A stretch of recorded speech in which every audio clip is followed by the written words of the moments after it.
Canada. We should move to Canada. It was a beautiful sunny day with lots of happy people and families and kids, and I was here with my family, and yeah, just grieving in my own way, try to come out of the other side. On Saturday night at the Lapu-Lapu Day Festival in Vancouver, a car slammed into the crowd. 11 people were killed, 17 remain in hospital. 30-year-old Kaiji Adamlo has been charged with 8 counts of second-degree murder, and police say more charges are expected.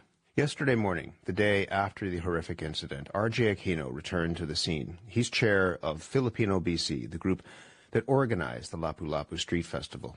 He was sitting alone on the curb, staring toward the scene of the tragedy through a parking lot, a chain-link fence, and strings of yellow police tape. The food stalls were still set up from the night before. Crying by the side of the road helps, at least in my case. Still trying to make sense of all of it and trying to keep in focus the people that were hurt and deeply affected and making sure that they get the help that they need. Accept that it's okay to not know how you feel. Accept that you don't know everything. Accept that there's going to be a lot of work to do to make sure that the community heals and grows stronger from this. You got to shake the cobwebs and start coordinating a proper response.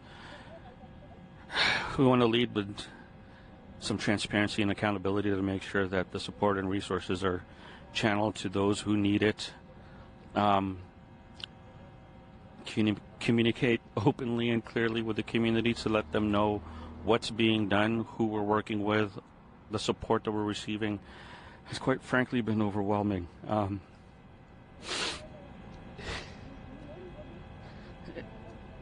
It's uplifting to hear how many people want to help. So I'm trying to focus on that. RJ says the Filipino community will get through this. He's been talking about his feelings with his own family. Being honest with them and telling them that I don't know everything. I don't know how I'm feeling, or that I'm feeling all the feelings and I don't know what to make of them yet. And that I love them, I want to hold them. I want to protect them. And that will be okay.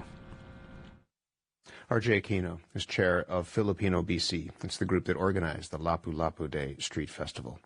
Hundreds of people attended vigils yesterday in Vancouver to cry, to pray, to honor the victims, and to lean on one another. My friend's daughter, who grew up with my other kids, she was one of the casualties. And she was supposed to get married this summer. She died. Yeah, she's one of the casualties. She got hit. And a couple of our friends, same thing, they're still in the hospital right now. I was just so lucky because I was hauling all my gears and I was dropping it out on my shop because I live nearby. And then I just heard the news that, somebody texted me, something horrible is happening. So I drove back instantly because I have my son there and my... So trying to call him, it's really hard for me because he doesn't answer. And I tried to call, that's why, and I can't get in because there's already cops there. But my heart was just, I was really worried because I just left my son in there. And luckily, I was able to get a hold of my son-in-law who was with him, and he said, "Oh, we're okay, Dad." And yeah, it's just so sad. I mean, and a beautiful day was, and suddenly it became the saddest day in our community. But hopefully, we can get through this. With the support and prayers from everyone. Yeah. We heard this loud, just banging, and then we heard screams, and I was like, whoa, what was that? So I ran. I went out into the street, And that's when I seen a dead body. And then I looked down the street. It was just horrifying. And we just could not believe that something like that would ever happen after such an amazing event. It was beautiful. And then once we decided to go home, it was already dark and there were cops everywhere, ambulances everywhere. Thank God for all of the workers, all of the frontline workers that came out that night. Thank you to everyone who came out and who especially wasn't working, that called in to decide to come in and help everybody. Thank you all so much. If we hadn't have left that street, it would have been me and my friends as well. It happened 7 minutes after we left that street. We just have to come together and support one another through these tough times. That's why I'm here. I could have decided to just pray at home and isolate, but that's not what's needed right now, and we need to be surrounding ourselves with others that also need that support, that also need that help and that shoulder to cry on. Because my babies, they're Filipino. And this just breaks my heart. Like, it breaks my heart so much. Those are people at a vigil yesterday at St. Mary the Virgin South Hill Church, which has a largely Filipino congregation. It's in East Vancouver, in the neighborhood where the tragedy took place on Saturday night. Narima de la Cruz is founding president of the Filipino-Canadian National Congress. She's in Surrey, British Columbia. Narima, good morning. Hi, good morning, Matt. I'm so sorry for everything that you and for your community has gone through this weekend. It's just awful. How are you doing? It's a mixed emotion, Matt. I'm mostly numb, but I know that these are times that I need to be strong for my community. How are you doing So that? I'm trying to be that. How are you doing that? How are you taking care of yourself? I talk a lot to my family. That helps. We talk about it, and we at least try to focus on some of the things that we need to be thankful for, so that despite the sadness, there is something that we can hold on to hope. That things will be better, that everything will be brighter after this very sad, horrific day. Which is really sort of a double-edged sword for me, because it was my birthday on that day. And now I was left with thinking that from this year forward, every time I celebrate my birthday, there is this very painful memory that I will remember instead of celebrating. How did you hear about what happened on Saturday? It was, as I said, it was a glorious afternoon. 100,000 people or so were there over the course of this festival. How did you hear about what happened? It was a beautiful day, Matt. So I was in Surrey. I would have been there if it's not my birthday. On my every birthday, I always have an event for a cost. I clean up parks with my friends, my group, my supporters. So we were at the park the entire day cleaning, celebrating my birthday. At the end of the day, one of our members offered to have a karaoke at their place so they said to relax. So we were having karaoke at that time, when all of a sudden my phone started buzzing, as in so many messages at the same time. So we stopped the karaoke and they said, Narima, could you check your phone, what's happening? And it turned out that aside from the phone call, it was people sending video on Messenger. And there was one of our very close members who told me that, Narima, there's something horrible happening at Lapu-Lapu. And so I quickly put on the video, and it was one of those horrifying video. That's how I found out. And then my phone started ringing, and one of our directors, a very close friend who was with us at the cleanup that morning, was he was there with his wife. They both survived, but the nephew was hit, so he was like frantically telling me all that happened. His wife was missed by the car, but fell, and bodies just fell on her, but their nephew was hit, so he just miraculously wasn't at this exact site because he was checking on his car at that time. And he told me that I saw the car coming right in front of me, and I ran as fast as I could. But at the back of my mind, I was thinking my wife was there and my nephew was there. And then while I was talking to him, I was receiving 2 other calls. So I didn't know. I told him, okay, I need to pick up the other because it was one of my community kids who's a youth, and I knew at that point that he wouldn't call me if it's anything less serious, because and I said, my heart stopped for a moment, and then so I hung up with the other call, and I picked up that call, and he was crying and I said, and I was so worried, and he was there too. He was also just missed by the car. He was on the side, so that makes it 2, and then another call is coming, and another of our young ones, she was also there. She was crying. So it was 3 calls at the same time. And so I didn't know what to do. So all of us just packed up and all. And I told them, okay, start going home. I need to go to Vancouver. And some of my guests at that time were also residents of Vancouver, and they were supposed to take the train going back. So my husband and I said, okay, let's just take them home one by one. But at that point, I remember, okay, where are our kids?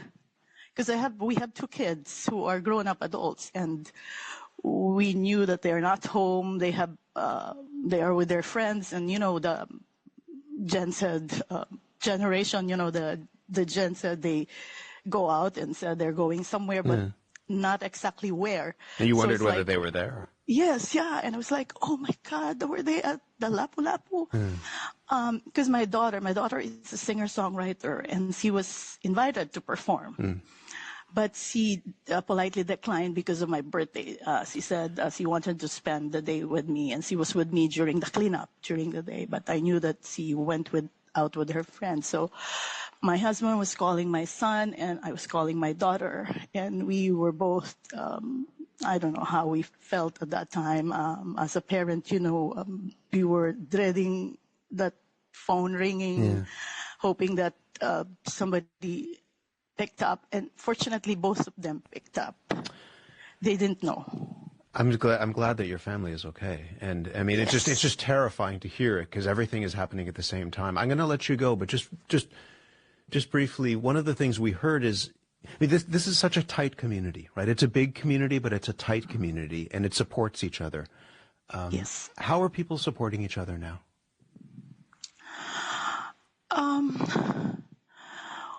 We were all sad, but we made sure that we, as you said, we are there for each other. We also had a vigil last night, Matt, in Surrey. It was quickly prepared, very short notice at the church in Surrey, but there were hundreds of people who showed up too last night. And we gathered together, even the leaders of the city were there for us. We lighted up candles, offered flowers, and I was very surprised that lots of people showed up at a very quick notice. We just put it out on Facebook at 3 in the afternoon that we're going to have a vigil at 8 o'clock. So it's basically 5 hours notice, but hundreds of people showed up. And they brought flowers. There were there were lots of flowers.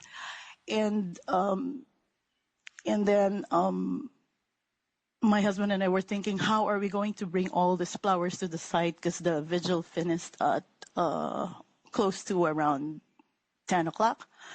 So we were planning to bring it today. But then 3 young people just approached us and told us that they are a member of Migrante, another organization. They said, we can help, we can bring, because we're heading back to Vancouver. So it's like, they said, we're here to help you. We're going to bring the flowers. So that's the beauty that I found. There's some good in that community. People want to help out. Right, Yeah. right. So everything was done. We were able to do the vigil. And so it was just a show of strength and resiliency of our people and what we call bayanihan spirit especially in this difficult, sorrowful times. Narima, take care of yourself. I'm really glad in an awful situation to have the chance to talk to you. I really appreciate you speaking to us, but also speaking about that resiliency in the community and how that community has pulled together. I'm sorry for what everybody has gone through, but I appreciate speaking with you. Take care. Thank you. You too, man. Narima de la Cruz is president of the Filipino-Canadian National Congress. We reached her in Surrey, British Columbia. Got money to start all these old phony wars and whatnot. Dropping bombs, helicopters falling out of the sky. I mean, a whole bunch of people doing a whole lot of nothing.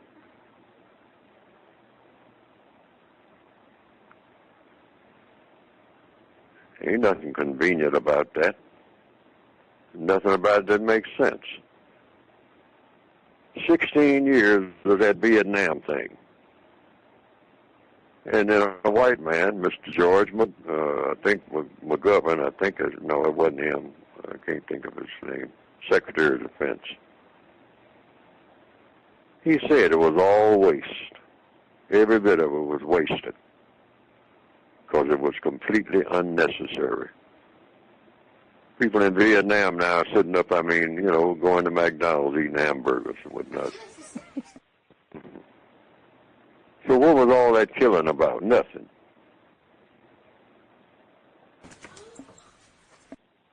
Yeah, you can go to Vietnam and they got the golden arches right there in Ho Chi Minh City. So what was all that killing about? Nothing.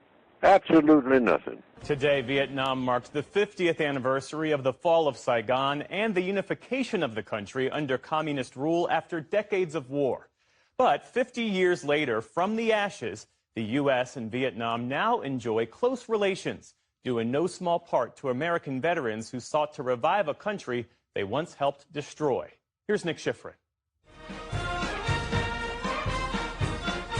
In Vietnam's capital today, a celebration of what they called a victory of justice, with uniforms similar to those worn by communist North Vietnamese troops, a flyby by Russian jets, and a parade led by the communist leader who defeated the United States and provided this city's modern name.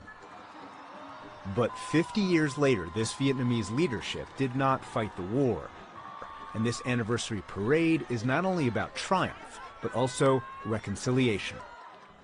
From a poor, backward country ravaged by war under embargo and isolation, today Vietnam is deeply integrated into international politics, the global economy, and the civilization of humankind. For the U.S., April 30th, 1975 was a day of disgrace.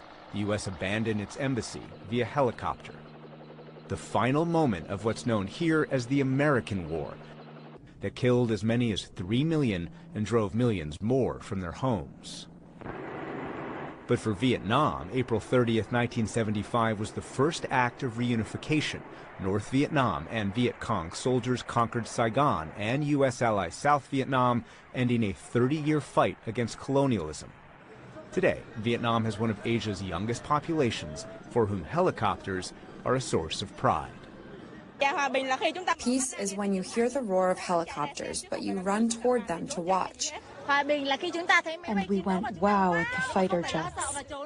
That's what peace means to us. A peace born from the legacy of war. The U.S. dropped more than 7 million tons of bombs, 3 times what it used in World War II. And it sprayed Agent Orange to kill trees to expose fighters, but it also exposed U.S. troops and damaged the bodies and genes of some 4 million Vietnamese. But if American troops were the culprit, some became the redeemer. You begin to wonder, how did we ever go to war with these people? That is John Tarzano, former sailor who served in the Gulf of Tonkin and returned to Vietnam in December 1981, part of the first visit by Vietnam combat veterans. We're sitting down with people who 10 years before, if we would have met them and killed them, we would have gotten medals for it. Now we're sitting down, we're having conversations, they're feeding us, we're laughing, we're joking. We're finally starting to see Vietnam for what it is, a beautiful country, and the Vietnamese people not as the enemy. The group visited victims of Agent Orange, helping them realize the damage that the war and its fighters had wrought. We got people here that are hurting, that with humanitarian effort, just like that little hospital we went to today. Out of that trip was born joint efforts to find remains of missing soldiers, clear unexploded ordnance, and clean some of the Agent Orange left behind. All that built trust that opened doors. It served as a foundation for the U.S.-Vietnam relations. I would say unequivocally that without the War Legacy Program serving as a solid foundation for the U.S. and Vietnam relations, we wouldn't get to where we are today. Absolutely not. Tao Griffiths is a commissioner on the International Commission of Missing Persons and the former country director of the Vietnam Veterans of America Foundation. With that enabling environment, with that solid foundation, the trade and commerce can take place and can really booming in the last 3 decades. The U.S. has become Vietnam's #1 export market, and the two militaries cooperate to counter neighboring China. The relationship crescendoed to Vietnam's highest level of partnership. This new elevated status that will be a force for prosperity and security in one of the most consequential regions in the world. This is Liberation Day. But President Trump slapped 46% tariffs on Vietnam before issuing a pause, and the administration stopped and defunded many legacy of war projects before restarting and refunding some. Without continuing or maintaining the War Legacy programs underneath, it will be difficult to say that, you can do all the commerce and trade and defense and security and everything else on top. U.S.-Vietnam strains continued today to which level U.S. diplomat would attend. But for the Vietnamese, at least, today was not about the U.S. For me, today is about Vietnam. It is really about an unity of North and South, of all generations within Vietnam.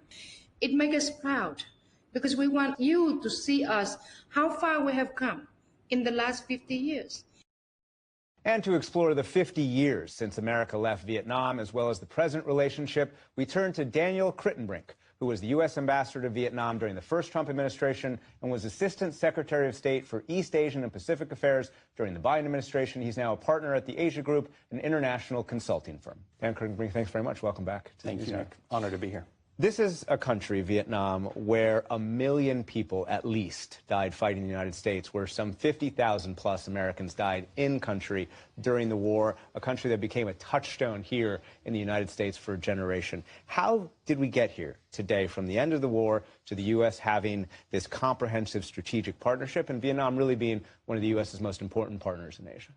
Well, Nick, it truly is extraordinary what the United States and Vietnam have achieved over the last 50 years. To go from the brutality of that war and the depth of the tragedy that both countries experienced to now, as you said, where Vietnam is one of America's closest partners and friends, truly is extraordinary. I think one of the most amazing stories of the last half century. Well, we heard that from the piece that we just aired, that the Vietnam veterans who came over and the Vietnamese partners they had, they were essential. That people-to-people relationship over Agent Orange, over unexploded ordnance, how essential was that? Absolutely vital.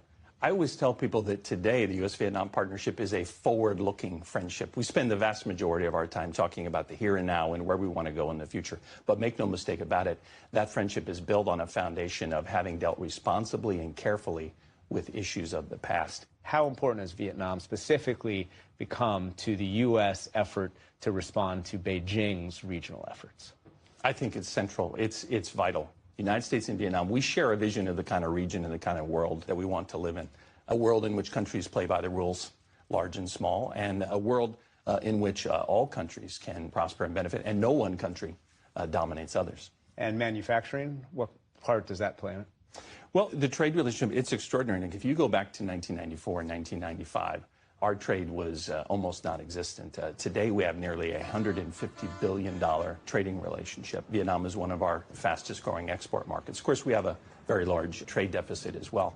But there's no doubt, across the board, from economics to security to health to people-to-people ties, Vietnam is an extraordinarily important and capable partner. So that's where we have been over the last few years, and it's evolved to that point. Earlier this year, the Trump administration took a couple of steps. One, they cut off funding for those projects that we were just talking about, legacy of war projects, things like Agent Orange, things like cleaning up unexploded ordnance, and restored part, but not all, of that funding. And then the Trump administration placed 46% tariffs on Vietnam, and again, paused those tariffs. And now Vietnam, like every other country in the world, is on 10% tariffs. What do you believe is the cumulative impact of those steps this administration has taken, even though, again, they have pulled them back? I think that Vietnamese friends have been surprised and perhaps shocked by some of the steps that they've seen coming from Washington. I think they were deeply unnerved by the initial steps to cut off the funding for the legacy of war work that you and I have discussed. But secondly, they were probably even more stunned to see the 46% tariff rate levied on them on April 2nd. And I think for Vietnamese friends, they continue to look at the United States as an incredibly important partner with whom they can balance against China and other challenges. And so they were surprised to think that the United States would carry out such a move against them. And I think also the Vietnamese had such a positive experience with President Trump in his first term.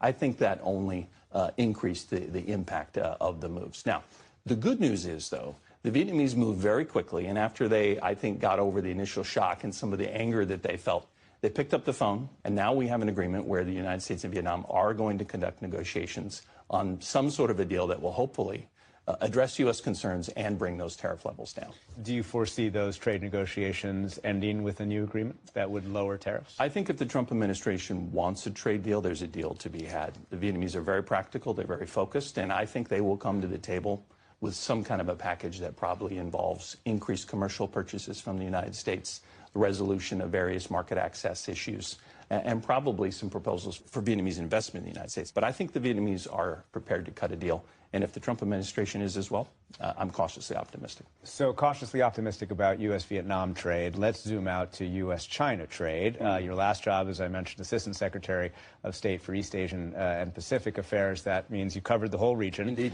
When I talk to Chinese officials today, they make it very clear that they will not blink first. And they want to teach Trump, in their words to me, a lesson that you cannot pressure Beijing on trade and expect to win because Beijing doesn't want Trump to think that he can pressure them on Taiwan or technology or anything else and win.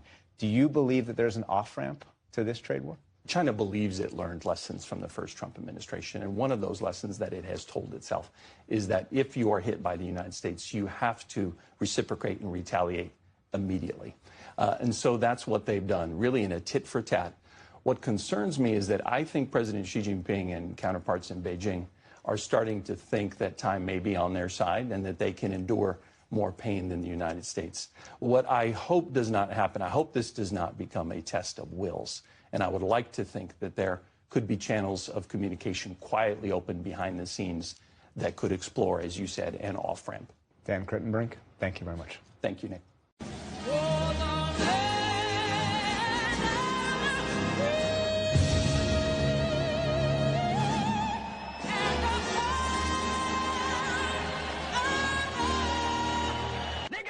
In its first 100 days, the Trump administration has sought to put its mark on various parts of the nation's cultural sector. The Kennedy Center, funding for federal arts agencies, and more. One focus, how American history is told and presented in museums and public monuments. And that has roiled many in the academic and art worlds. Senior art correspondent Jeffrey Brown has a look for our series, Art in Action, exploring the intersection of art and democracy, and as part of our Canvas coverage. Our nation is witnessing a merciless campaign to wipe out our history, defame our heroes, erase our values, and indoctrinate our children. July 4th, 2020, Donald Trump at Mount Rushmore in South Dakota. A fiery response to protests following the murder of George Floyd, as monuments were defaced and torn down amid a renewed reckoning with the uglier sides of American history. The president pointed to a, quote, radical ideology attacking our country and vowed action. Today, we will set history and history's records straight. Now that is beginning to take shape. An early target of his second term, the Smithsonian Institution, the world's largest museum, education, and research complex. A recent executive order titled Restoring Truth and Sanity to American History accused the Smithsonian of promoting, quote, narratives that portray American and Western values as inherently harmful and oppressive. The order points to a revisionist movement in America undermining the remarkable achievements of the United States by casting its founding principles and historical milestones in a negative light. Among several prominent steps taken to change that, the National Endowment for the Humanities recently canceled most of its grants that support historical sites, scholarship, museums, and much more. Some of those funds will be redirected toward the creation of a National Garden of American Heroes, which the president has touted as a centerpiece of national plans to celebrate 250 years of American independence. Under the executive order I signed last month, this new beautiful outdoor statue park, it's going to be a statue park. It's going to be unbelievable. We'll honor hundreds of our greatest Americans. And joining me now is David Blight. He's professor of history and African American studies at Yale University and outgoing president of the Organization of American Historians. One charge by the president and others is that there has been an ideological shift in the universities and the art world that emphasizes race and identity in the teaching and presentation of history. What's your response to that? There have always been ideological shifts in academic approaches. The charge that the entire production of history in this country has become nothing but ideology is more than short-sighted. But this is the use of ideology by the Trump administration to attack what they perceive as a liberal, skeptical, critical vision of American history, which is ultimately our job. For critics like the president and others, this has meant a loss of acknowledgement of heroes, of heroism, of many of the positive aspects of American history. Well, that's frankly nonsense. I mean, it all depends on what people consider to be a hero. It also depends on what people consider to be, as the Trump administration has explicitly said, patriotic history. It is not the job of professional historians, whether they're in universities, in the National Park Service, in the Smithsonian, or anywhere else, to fashion an openly patriotic history. Our job is to search everywhere and anywhere for the truth, and then to convert it into narrative, and convert it into stories that are compelling. Americans love history, and they want a history they can trust. They want a history they think is honest. There are all kinds of heroes in American history. I happen to be the biographer of Frederick Douglass. A book came out 5 years ago or so. Millions of people in this country consider Frederick Douglass a hero. My job was to present him as a real human being. Sometimes that was heroic, and sometimes it wasn't. But that's what historians do. One could argue that this is partly a question of who owns American history. And it's not exclusively the purview of professional historians like yourself, is it? It belongs to all of us.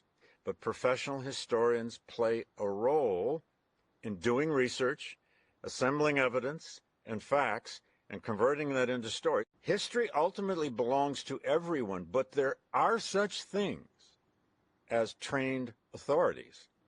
And that can sound elitist, I suppose, and that word elitist has become an epithet. But we want our doctors to be trained, and we want them to revise what they know based on new evidence and new techniques. We also want our historians to revise the past. There is no single, static, sacred version of anyone's past. So what should the Smithsonian Institution and other museums do now? What should professional historians do?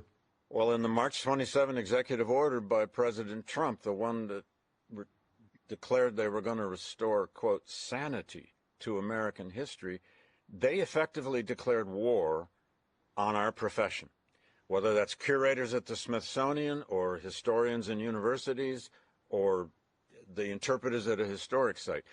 So if this is a political, cultural war upon how history is told and written and exhibited, then we have to, with our meager sources, fight back. We have to get out into the public. We have to probably get into right-wing media and make the case. We have to invite the authors of such executive orders to debate us, because I think we can win those debates if they're done in some kind of fair environment. The past is full of surprises. It's full of triumph, but it's also full of a lot of tragedy. And if you don't learn that kind of history, it's always going to come back and hit you right between the eyes.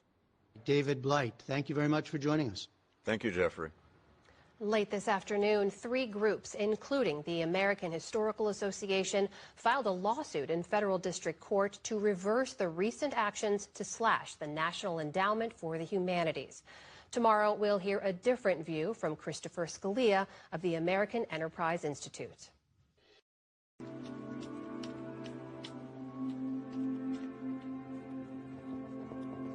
And then maybe there's a few men, maybe there's just one.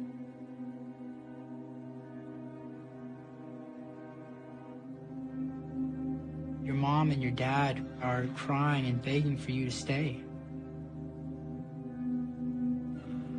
But you can't, it's not up to you.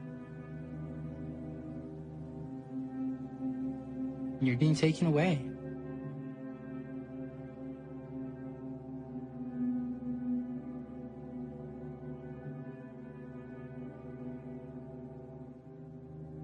You eventually make it to a compound.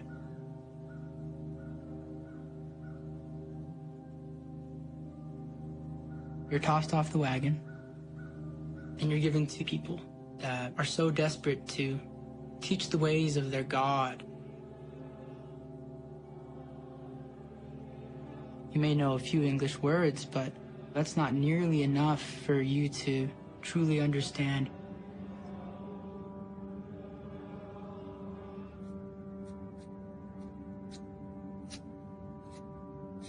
They cut your hair off.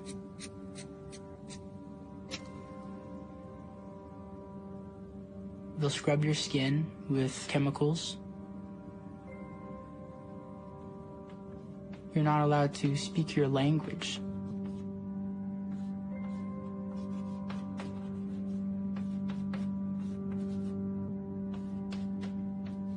You're whittled down until you fail to recognize yourself. Imagine being washed away.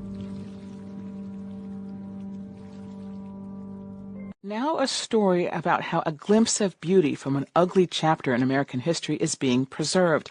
Indian boarding schools were run by the federal government and churches for more than a century for the purpose of stripping indigenous children of their cultural identities.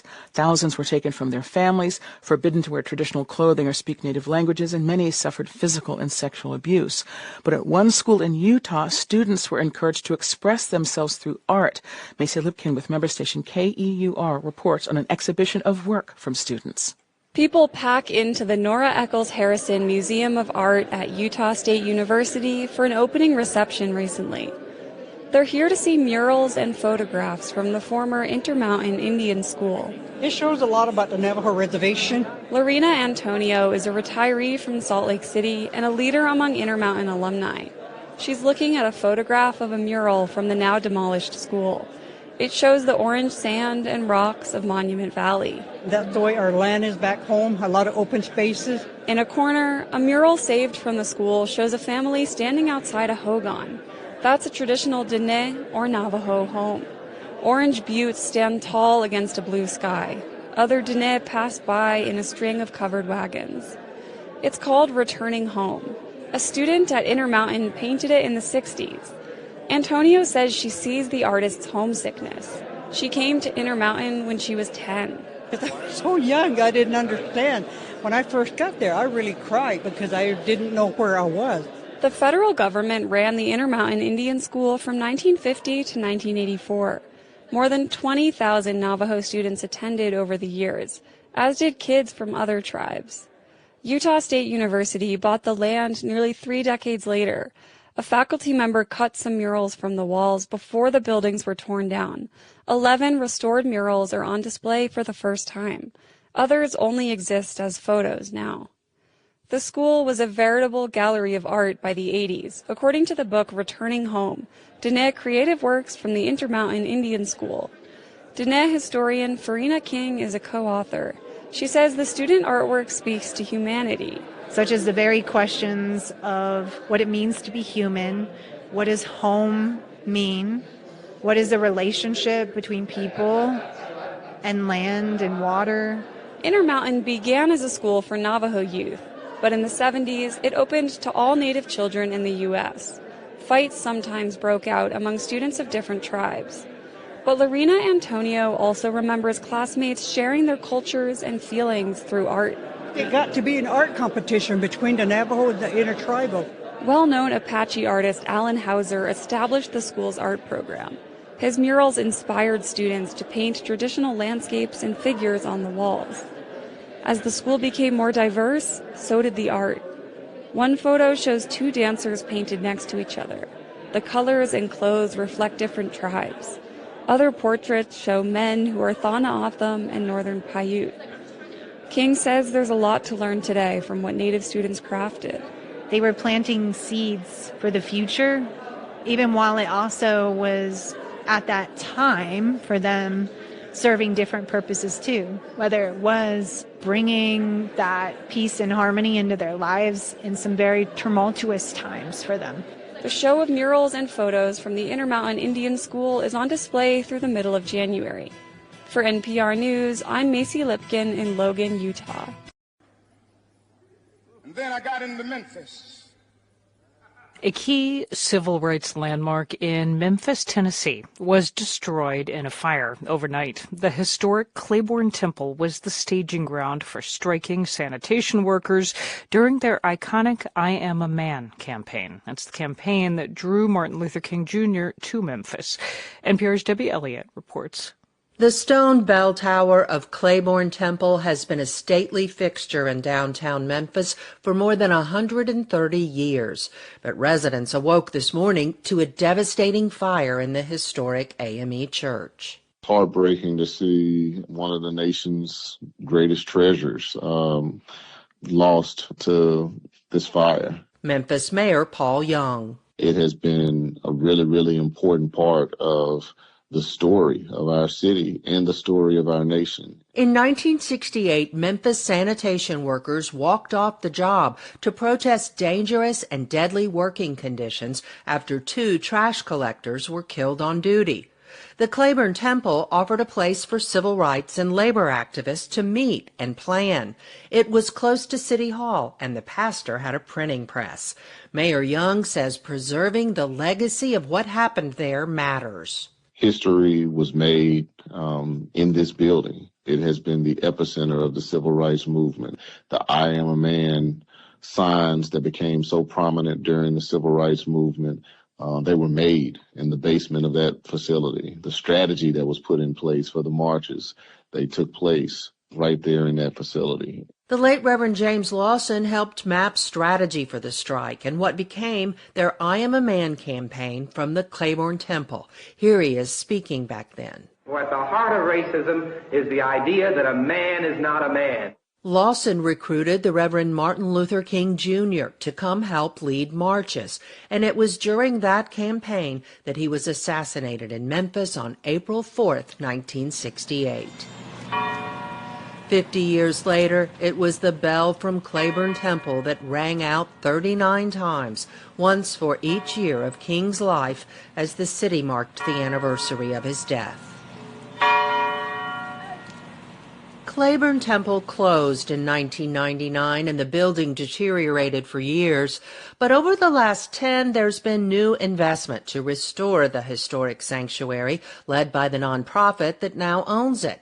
The group's founder, Anassa Troutman, says it's significant because King saw the movement there as part of his larger campaign to organize across race and class to fight poverty. When he looked at Memphis and the strike and the work that was happening in Claiborne Temple, he saw the future of America. Claiborne Temple's bell tower was smoldering but standing by mid-afternoon as state and federal investigators were on site to look for clues as to what happened.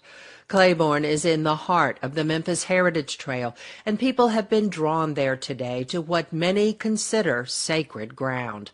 Troutman is moved by the outpouring. People whose grandparents were sanitation workers, people who worshiped in the church, people who were christened in the church, people whose family members were eulogized in the church. There's been a steady flow of people all day, and that is the hardest part, is seeing people come and greet their spiritual home. It's just a lot.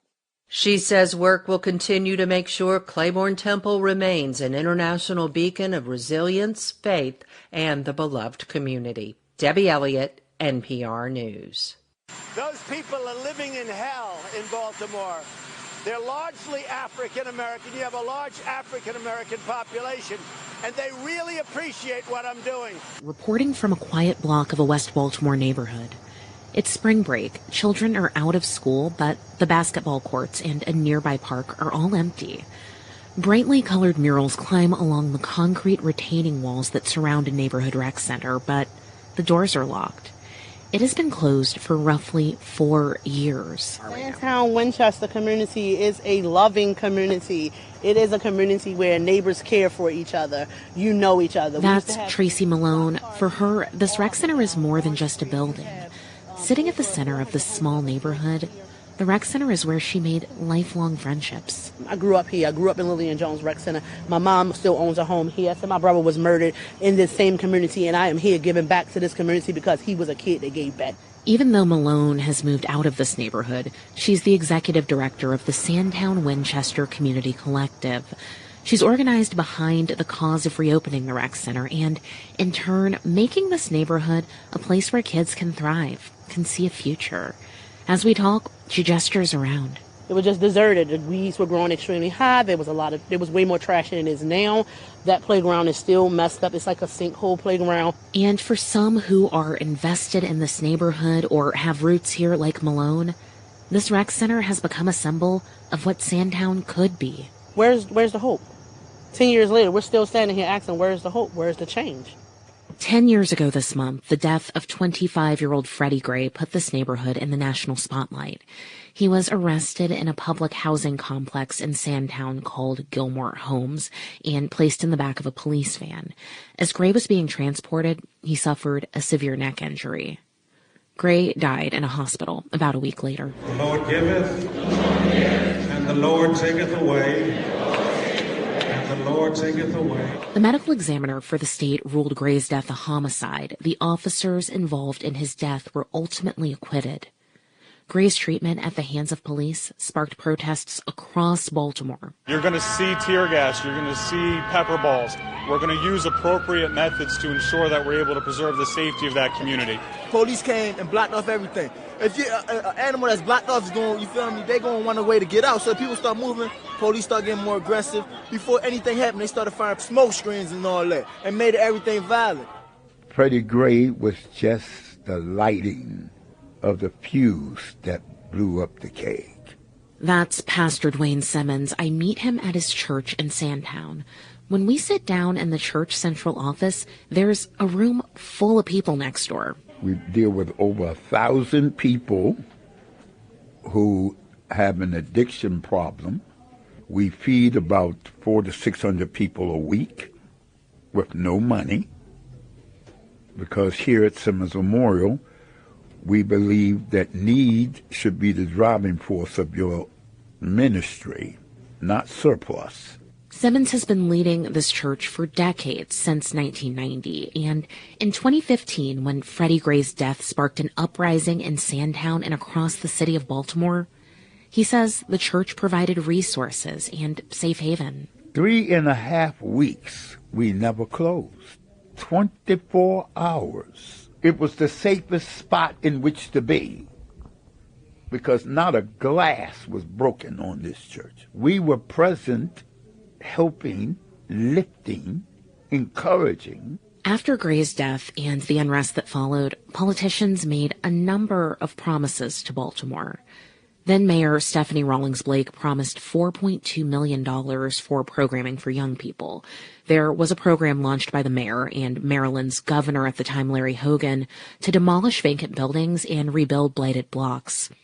There were also promises to pour more resources into Sandtown. Tracy Malone remembers pledges to address vacant housing, construct a community youth center, to create more accessible green spaces, among others. But Simmons and others say many of those promises never materialized, and that after 10 years, there's waning attention. The politicians that represent this community are never here. They rub shoulders with the aristocrats, but barely speak to the proletariat. Some change did come to Sandtown and to Baltimore. The Department of Justice investigated the city's police department, finding that it disproportionately targeted black people for stops and arrests, among other things. And the city entered a consent decree in 2017 to address those issues. Oh, yeah, you did get an upgraded police station in the last 10 years. That's Tracy Malone again. The skepticism on her face is clear. Several years ago, the city, in partnership with private donors, overhauled the Western District Police Station that serves Sandtown. But there have been setbacks here, too. We had a young lady who was murdered in front of this rec center. The young people were unable to return because once we shut down the rec to figure out how we can do trauma-informed response to having them come back, someone stole the pipes and the wiring. This is James Torrance, the Baltimore City Councilman who represents this neighborhood. He says there is still a lot of need in Sandtown, and community members are stepping up to make sure needs are met. People actively loving on each other. This community is close-knit. They were creating pop-ups on this field right here. They painted this mural here along the rec center. It was a collective energy. There's a youth league that's here every Saturday in the summertime that does football and lacrosse, and it's a Christian-based one where young men are being engaged from throughout the city and come here. Dr. Al Stokes is part of Clergy United to Transform Sandtown. His organization coordinates the youth sports at the park just across the street from the rec center, among some other initiatives. The church he leads is in Sandtown, but he's now living in a different neighborhood in northwest Baltimore, something that gives him perspective. I've got 4 different places I can go and buy bread or meat or shop at. There's no place down here. We're in USA, we're in Maryland, a wealthy state, we're in Baltimore, we have the Ravens, we have the Orioles, and you mean to tell me we have no place to shop for and no place that our seniors can shop? That's deplorable. Still, Baltimore City Councilman James Torrance tells me that part of his job is showing members of this community that their government can meet their needs. Take the rec center, for example. People think they're left behind. So the apathy for people is high, but it's also getting the trust so that they can come back out and trust us. The fact that they were a little scared when we told them, tell us what you want for your rec center. They're like, what's the budget? Dream. And the input from Sandtown, Torrance says, is the reason that for now, plans are on track to bring the rec center back. There's been a consistent voice among the black women that are leading this movement in this neighborhood that we want this thing and this is how we want it. And when I say they leave no room without a commitment, every time I met with them, a commitment was made and it had to be followed through. And then I think that's the next thing. It is about the follow through. Torrance says the city hopes to start building a $26 million new facility by 2027. This community still needs to heal. And how do we heal besides coming together? We are creating hope here in Sandtown. Regardless of all the money that came that did not stay here in Sandtown, Sandtown still thrives. And part of Tracy Malone's hope is that a new rec center can create the same kind of connection for a new generation of Sandtown's young people that she found decades ago. Atlanta a few months ago. Yeah, I was in Atlanta a few months ago. Because they had some about the black farmers in this area. were protesting because they were giving all the subsidies. Yeah, that's what we do. Yeah, they don't pay other people. Yeah, they don't pay. Yeah, but that's what we was up there about. They gave another agriculture company $90 million. They gave all them other farmers opposite of us. They paid them in 3 days. They telling us we got to wait 10 months. And the bill done been, the money's there. The Congress done passed it. Joe Biden done signed it, but the Secretary of Agriculture don't want to pay us. See, that's why you know the story. Yeah. So that's what we were doing up there, and we got to go back. You got elderly people done died. They've been trying to get this for 30 years. Some of them done died. How you doing? Some of them died and all, and they didn't get nothing. Right. And the land been taken. The whole 9 yards. So that's what we was up there doing the other day. And Secretary Vilsack paid some farmers the day before when they found out we was coming. So Vilsack went on and paid some farmers debts. See, but the actual discrimination thing, he don't want to touch that, because that means he got to hand you raw money. And they don't want to hand us no. They don't want to have, you know how it goes. It's now they'll give us a penny or two. Yeah. But when it come to dollar, man, they don't even want to think about that with us. See, but some of them farmers been going through this. Myself been going through it 25 years. You can't get no loan, can't get nothing from the bank. No, you can't get a loan. You can't go to the bank. The first place gonna turn you down at the bank. Then they say you have to get turned down by the bank. You got to go to FSA or FHA. Okay. But when you go there, they already done talk with the bank. They ain't gonna. That's your last resource is the FSA. But they won't loan you nothing. See, if they don't loan you that money to farm to pay your taxes and pay your payment, they take your land. A lot of people don't know what's going on. They don't know. They taking our land. How you doing? But anytime they see where we come together as a group, they always leave us out. So it's the same way about the land and the farm. You look back yourself, look how many black farms you had years ago. If you last house, 1910, it was 16 million acres of land owned by us here in this country. 16 million. You know how many we got now? 1.5 million acres of land. Now that's a statistic you can pull up in D.C., Washington, D.C. Mention that to your people if you can. So they got to eat too. It's a major feat for Kansas City, Kansas Public Schools to offer free lunch to its more than 20,000 students every day. But school nutrition teams worry that the job could get harder as the Trump administration floats budget cuts that could gut their ability to offer free meals, even as they face rising prices for already costly food and equipment. KCUR's Jody Fortino lets us know how local cafeterias are coping. School lunch might never be cool to teenagers, but it certainly feels that way at Rosedale Middle School in Kansas City, Kansas, where students have their favorites on the menu.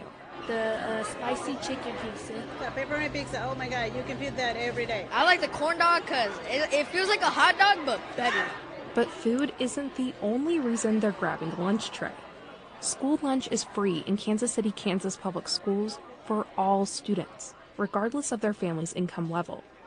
That hasn't always been the case. As soon as I came to the district, I noticed this enormous amount of debt, about $250,000. That's Reggie Favreau, the district's school nutrition director. After seeing how families were struggling to pay for school meals, she helped the entire school district start participating in the community eligibility provision. The program allows schools with a certain percentage of families that participate in federal assistance programs, like the Supplemental Nutrition Assistance Program, or SNAP, to offer free meals. All our kids eat for free: breakfast, lunch, suppers, and snacks. But school nutrition advocates worry budget cuts could jeopardize free meals for millions of children, as Republican lawmakers work to slash billions in federal spending. The House Ways and Means Committee proposed raising the threshold for schools to qualify for free meals on a list of potential budget cuts earlier this year. Another proposal would make it more difficult for families to qualify for SNAP, which in turn means fewer students would qualify for free lunch. Diane Pratt-Hebner is a spokesperson for the School Nutrition Association. She says nutrition departments are facing those uncertainties at the same time they're grappling with a slate of other challenges, including the rising cost of food, labor, and equipment. All of these proposed cuts are layering on top of each other to really reduce access to school meals at a time when families are really struggling to afford to feed their families. Lori Dinella is nutrition director for the Lee Summit School District. She says last year was the first year her budget was in a deficit. And that devastated me. I've been doing this for over 25 years, and my budgets have always been good, but we just couldn't do it. Dinella says the school's nutrition department has had to raise wages to recruit more staff, and upgrading equipment is pricey. She says replacing one of the high school's dishwashers cost $100,000. A School Nutrition Association survey found less than a fourth of school meal program directors say the federal reimbursement rate, up to $4.43 per meal, is enough to cover the cost of producing a lunch. That's why Dinella and other school nutrition advocates have been pushing to increase that rate. We're going to have to raise prices of meals, which is something we've always tried to stay as low as possible. Dinella says her team tries to keep meal costs low because families are also feeling the higher prices in their own kitchens. She says her district's families still owed $70,000 last school year in lunch debt, even after community and church donations. Relief could be on the way. At the federal level, a Senate bill would cancel school lunch debt nationwide. A bill in the Missouri legislature would make lunch free for students who qualify for reduced price lunches. Another would offer all students lunch for free, regardless of their family's income. But for now, middle schooler Chardonnay Collins in Kansas City, Kansas, thinks it's a good thing that her classmates can still eat for free. Everybody parents doesn't have money to afford the school lunch. And Bavro doesn't even want to think about losing the ability to feed her students free lunch. She says feeding students is as important as providing them with textbooks or transportation. We want to keep our children fed. We're feeding our future. And she says legislators cannot cut costs with that. For KCUR 89.3, I'm Jody Fortino. If I was white, then I'd be better off. Isn't that true? Wrongful death lawsuit now active against the Marion County School Board over the death of a 10-year-old, his name Lewis Johnson. In 2023, Johnson killed himself with a gun because his parents claimed that his teacher at Legacy Elementary School constantly bullied him and recruited other students to do the same. TV 20's Deja Clayton joins us live in front of the Marion County School District office. Deja, what does this lawsuit claim? Dave, the 12-page lawsuit explains how the parents believe it was the board's negligence that led to the death of their 10-year-old son. The lawsuit explains how the parents of Johnson believes there was no escaping the daily public humiliation from fifth-grade teacher Donna White, and that he suffered emotionally and depression and anxiety. In an investigative report, it is revealed that more than 24 students were interviewed about White's actions in the classroom, 14 of whom were in the classroom with Johnson. The students say that White yelled at students, made them cry, talked about their grades, and got angry if they didn't know the answer. It is also revealed in this report that Johnson's parents tried for months to meet with school leaders but were unsuccessful. Johnson's parents filed the lawsuit asking for at least $75,000 in damages on Monday. I also tried to reach out to the parents and the law firm but did not hear anything back. A spokesperson with the district says that they cannot comment on lawsuits. Live in Ocala, Deja Clayton, TV 20 News. This the city of Chicago. A Glock handgun stolen from a Chicago police gun buyback was used in several violent crimes. That's a new finding in our ongoing investigation into guns that go missing after they've been turned into police. In the case of this gun, a woman was shot.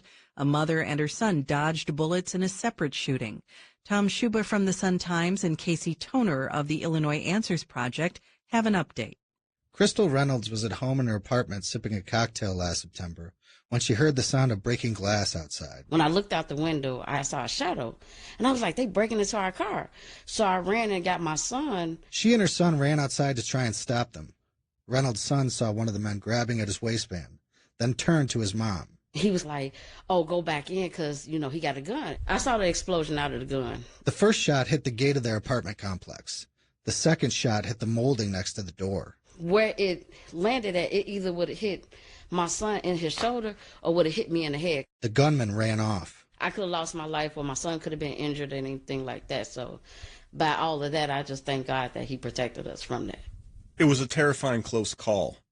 a reminder of the dangers posed by Chicago's gun problem. It's why the Chicago Police Department focuses so much on getting illegal guns off the street. But this particular gun, the one used to shoot at Reynolds and her son, had already been in police custody, recovered about 9 months earlier. The gun is a .45 caliber Glock 21. It was turned into police at a 2023 buyback. At these buybacks, police exchange gift cards for guns, and then the guns get destroyed. It's a big part of the department's crime-fighting strategy. Records show the Glock was taken to the Gresham Police District and placed on a table in a room full of cops who stood around and admired it. Then, someone stole it. Officers found the Glock a year later on a 16-year-old boy who was apparently trying to break into cars. Our first story on the gun aired last month.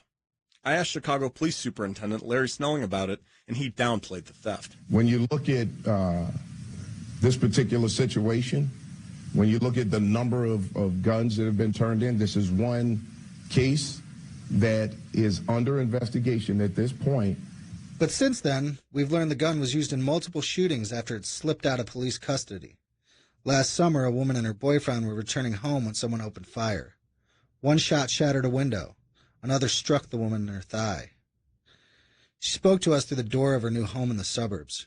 She was so traumatized, she had to move out of the city. The bullet's still lodged in her leg. She uses crutches and a wheelchair to get around. Another woman had her Hyundai stolen in October. It had what looked like a bullet hole through the windshield and shell casings inside. She spoke to us by phone but didn't want to use her name, out of fear for her safety. Once they told me that they found bullet casings, I already knew my car was they used my car to do a shootout. She doesn't understand how a gun could disappear from a police station and then be used in a series of crimes. Is that an inside job to get it back on the street? That's what Crystal Reynolds' son, Andre Williams, is wondering too. It was his quick thinking that got him and his mom to safety during the car break-in. He says the cops need to look a lot harder at the Gresham District's handling of guns. Well, how many more guns are missing and stuff? Like, how many more guns have been stolen or moving around and stuff like that that's still out on the streets that we don't know about yet until maybe someone gets shot or it gets recovered from, like, a dead teen who got shot by the cops. It's just... If these guns are being recycled back onto the streets, they need their jobs taken away from them. You know what I'm saying? Because these guns are out here hurting people. Superintendent Snelling says they haven't assigned additional officers to the case. So far, the only police official to be punished at all for the missing gun is a sergeant who was supervising the buyback. He got a one-day suspension. I'm Casey Toner with Illinois Answers. And I'm Tom Schuba with the Sun-Times.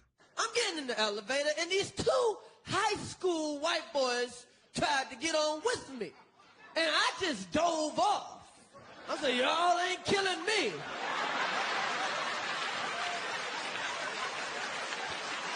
I am scared of young white boys.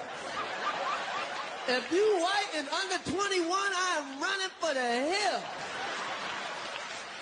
What the hell is wrong with these white kids shooting up the school? So breaking at this hour, Florida deputies arrest a man they say was planning a mass shooting and had ties to the girl responsible for a school shooting in Madison last year. Records show Damian Allen was in contact with 15-year-old Natalie Rupnow. Investigative reporter James Stratton is joining us in the newsroom. James, police say the two used TikTok to talk about carrying out attacks. And Deanna, deputies say the pair conspired to commit mass shootings and were in some sort of online relationship. Rupnow killed 2 people and herself at Abundant Life Christian School in Madison just before Christmas. Police in Florida arrested Damian Allen last night, saying he was planning his own attacks at 7 different locations. This is the stockpile of weapons ammunition that police say they confiscated from Allen's home outside of West Palm Beach, Florida. Several long guns, pistols, thousands of rounds of ammunition and body armor. They say he was pretending to be a police officer and had multiple uniforms. Police say Allen and Rupnow communicated on social media as early as last summer. Allen telling her, "We go down together." Rupnow responded, quote, "Correct," and then, "I love you." Allen responding, "I love you more." Police say the exchange establishes a conspiracy to commit mass shootings between the two. Today, the sheriff saying Allen's arrest saved lives. There's no doubt in my mind they have stopped a mass shooting that was going to happen. This guy was ready to go, had all the equipment, had the propensity to do it. It's just a matter of what day was going to set them off to go do it. The police records also reveal new details about Rupnow. Records show she told Allen she planned to shoot a black church. We knew back in December Rupnow had some sort of manifesto. The records reveal what was in that manifesto, that she manipulated her father into purchasing firearms. Records show the manifesto shows a fascination with other attackers, calling one in Turkey a, quote, ultimate saint. James, Rupnow may have also been in contact with another school shooter over in Tennessee. ABC News sources, Deanna, report that a high school shooter in Nashville followed her on each other on social media. The pair did. Solomon Henderson shot and killed a classmate that himself back in January. Like Rupnow, he also appeared to have an infatuation with mass attackers. Madison police declined to comment on this story today. There's so many shocking details, shocking connections as well. James Stratton reporting for us in the newsroom. Thank you. 14-year-old Ruby Vergara, a freshman at Abundant Life Christian School, and 42-year-old teacher Aaron West died in the Madison school shooting. The Trump effect and how it spreads. It says we are on the brink, under Trump, on the brink of fascism. New York Times, all the news that's fit to print, editorial 12/10/2015. I say fascism is end-stage white supremacy. So, I mean, just like in Nazi Germany. President Trump's nominee to serve as the top federal prosecutor in Washington, D.C. is facing a tough confirmation fight. That's partly because of information first reported by NPR about his close ties to a convicted January 6th rioter who prosecutors described as a Nazi sympathizer. NPR's Tom Dreisbach has been on the story and has some new reporting on the links between Trump's nominee and the January 6th rioter. Good morning, Tom. Good morning, Michelle. So could you just start by telling us who this nominee is, and also tell us about the job he's nominated for? Why is it important? Yeah, his name is Ed Martin. He's a longtime conservative activist and was actually previously an advocate for January 6th defendants. Earlier this year, Trump appointed Martin as the interim U.S. attorney for D.C., and he's also been nominated to serve in that role for the full term. It is one of the most important positions in federal law enforcement, top federal prosecutor in the nation's capital. But that job requires Senate confirmation, and there are a lot of questions about his ties to a rioter known for extremism. Okay, so tell us about that person. Who is he? Yeah. His name is Timothy Hale Cusinelli. He was convicted of nonviolent charges for storming the Capitol on January 6th. He's probably best known for photos he took of himself with a Hitler mustache. Prosecutors alleged he was a Nazi sympathizer who owned a copy of Mein Kampf, said, quote, Hitler should have finished the job. He posted a long anti-Semitic rant online describing Orthodox Jews as, quote, a plague of locusts. Hale Cusinelli said he was basically just trolling, but the judge in his January 6th case, who was a Trump appointee, said his actions made Jewish people less safe. So what are Martin's ties to him, and what does he say about their relationship? Well, Martin has interviewed Hale Cusinelli on his podcast several times, called him a, quote, great friend. And last year, we reported that Martin gave Hale Cusinelli an award for promoting God, family, and country. He's an extraordinary man, extraordinary leader now of those who have survived January 6th. And I want him to come up and say at least a few minutes of thoughts and have you encourage him with a round of applause. Timothy Hale. Tim? Now, after we first reported that event, which happened at a Trump property, Trump National Golf Club Bedminster, the Trump campaign distanced itself. White House Press Secretary Caroline Leavitt said Trump, quote, condemns bigotry in all its forms. So has Martin been asked to explain this yet? And how has he explained this event to the Senate? I think he did testify at some point. Yeah, there has been a lot of questions. He gave written testimony to the Senate under oath, and he now says he was not aware of Hale Cusinelli's comments and views until after he gave him the award. And he said he denounces Hale Cusinelli's views. He said he would not have given him the award if he had known, and I said I am not close with him. But our reporting shows that explanation is at best misleading. When we reported on the award, I sent Martin an email with a laundry list of examples of Hale Cusinelli's anti-Semitic and racist comments and sent him links to videos, trial evidence. And I know Ed Martin read that email because he responded to us. He said NPR was a propaganda outlet, but he did not distance himself from Timothy Hale Cusinelli after that. He actually later invited Hale Cusinelli on his podcast again multiple times, called him an amazing man and his great friend. Our next guest is my friend Timothy Hale. Tim Hale has the distinction of being one of the most poorly treated January 6 defendants. And not only that, Hale Cusinelli posted multiple photos of the two of them together, thumbs up, including at a party at Trump's inauguration this January. So that doesn't sound like he's either distancing himself or denouncing him or denouncing his views back then. Did he say anything else about this? Well, just this past month, Martin gave this testimony to the Senate saying he now denounces Hale Cusinelli and his views, said he was not aware of these views, and says they are not close. But at this point, both Democrats and even some Republicans say they have concerns about Martin's nomination. That is NPR's Tom Dreisbach. Tom, thank you. Thanks. I come to grips with the likes of Fred Hampton. Honored to have you on the show today, the one and only Craig Hodges. Yes, sir. Salam alaikum, my brother. Welcome, brothers. Peace and blessings to everybody. And it's, like I said, I appreciate the invite, man.